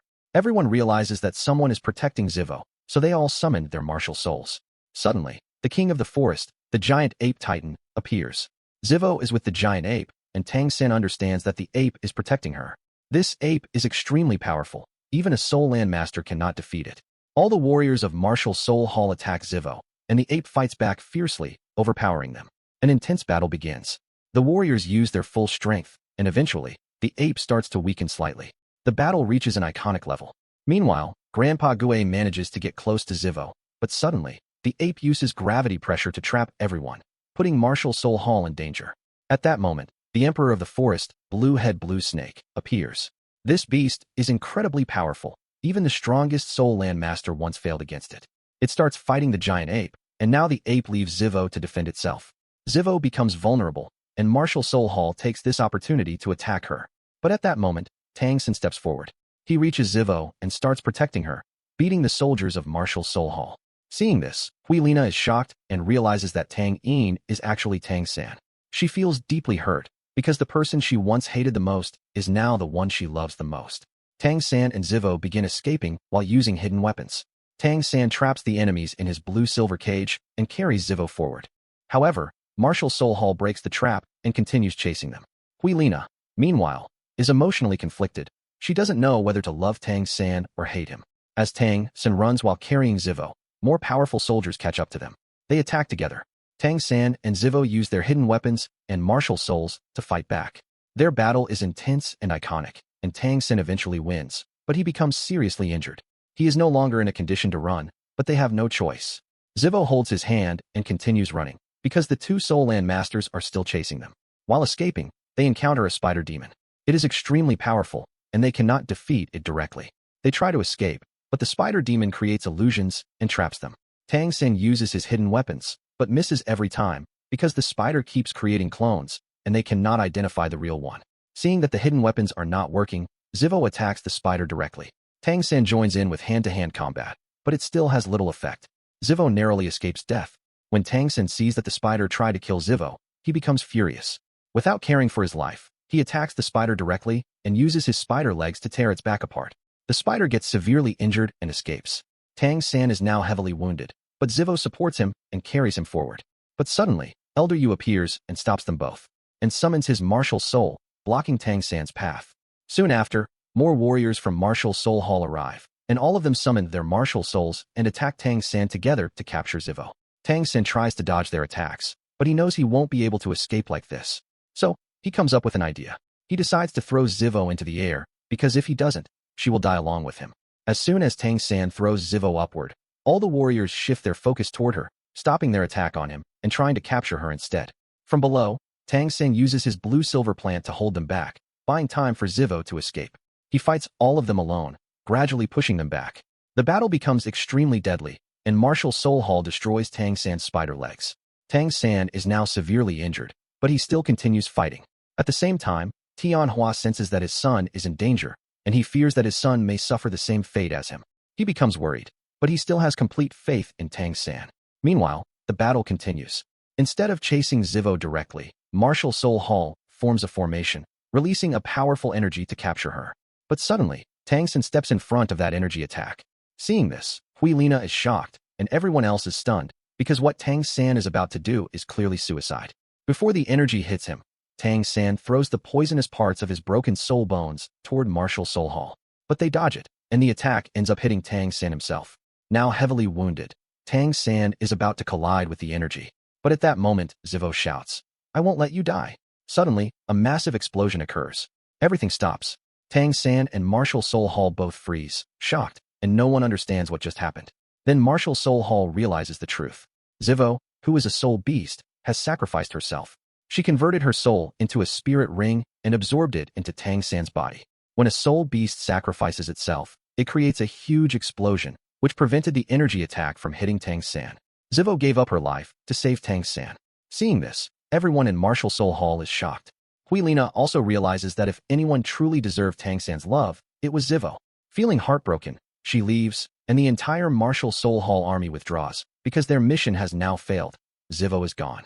Then we see Zivo's soul moving toward Tang San, healing his wounds and embracing him. It becomes an extremely heartbreaking scene, and then her soul slowly disperses. The next day, Tang San wakes up and sees a small rabbit in front of him. He immediately understands what happened. That rabbit is Zivo's body, but her soul has already dispersed. The body is also injured, and when Tang San tries to talk to her, there is no response. Nearby stand the giant ape and the lake demon, both of whom were Zivo's close companions, and they are just as heartbroken. Tang San hugs the rabbit and breaks down in tears. Suddenly, he notices the love-sick herb, which he had once given to Zivo. He remembers that this herb can separate life and death and protect its master. He wonders if it might have preserved a fragment of Zivo's soul. He feeds one leaf of the herb to the rabbit. The rabbit shows slight movement. Tang San realizes that there is still some hope. He becomes very happy as the herb begins to take effect and the body shows signs of life. However, the giant ape says, Zivo has sacrificed her soul. Even if her body awakens, it won't change anything. Tang San is filled with rage toward Martial Soul Hall, because they are the reason both his mother and his beloved had to sacrifice themselves. He decides to take revenge. For 7 days and 7 nights, Tang San sits holding Zivo, thinking only about her. He doesn't eat anything during this time.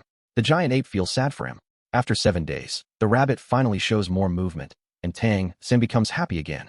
But the giant ape says that there is still no true life inside it. Tang San hasn't slept for 7 days, and due to exhaustion, he collapses unconscious and begins to dream. In his dream, he sees Zivo. Seeing her causes intense pain in his head, and then he realizes that all his attributes have increased, including his mental strength. This happened because Zivo gave him her soul. Zivo tells him, "You have reached the 65th rank, and now you must become the strongest warrior on the continent." But Tang San replies, "I don't want to become anything. I just want to stay with you."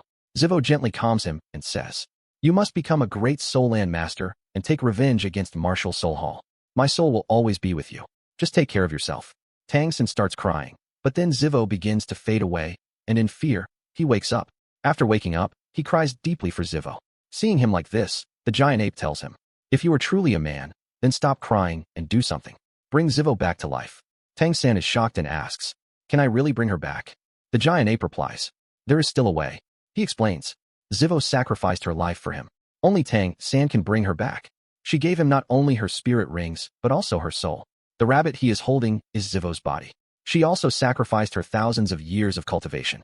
Everything is gone, but her body still remains, and it is slowly improving. It is still possible to restore her soul, but it will require great struggle." Tang San is ready to face any challenge for Zivo, and seeing this, the giant ape realizes that Zivo chose the right person. He then explains the method. To bring Zivo back, Tang San needs 3 things. 1. Sacred Soul Root, to awaken her soul. 2. Ninth Grade Ginseng King, to restore her body. 3. Ancient Soul Beast's Soul Essence, to reunite soul and body. The third item is already with Tang San, because he obtained it earlier by killing a beast. Now he only needs to find the first 2 items. With this determination, Tang San sets out on his journey to find them. And with this, the episode ends. Like, comment, and subscribe for the next part.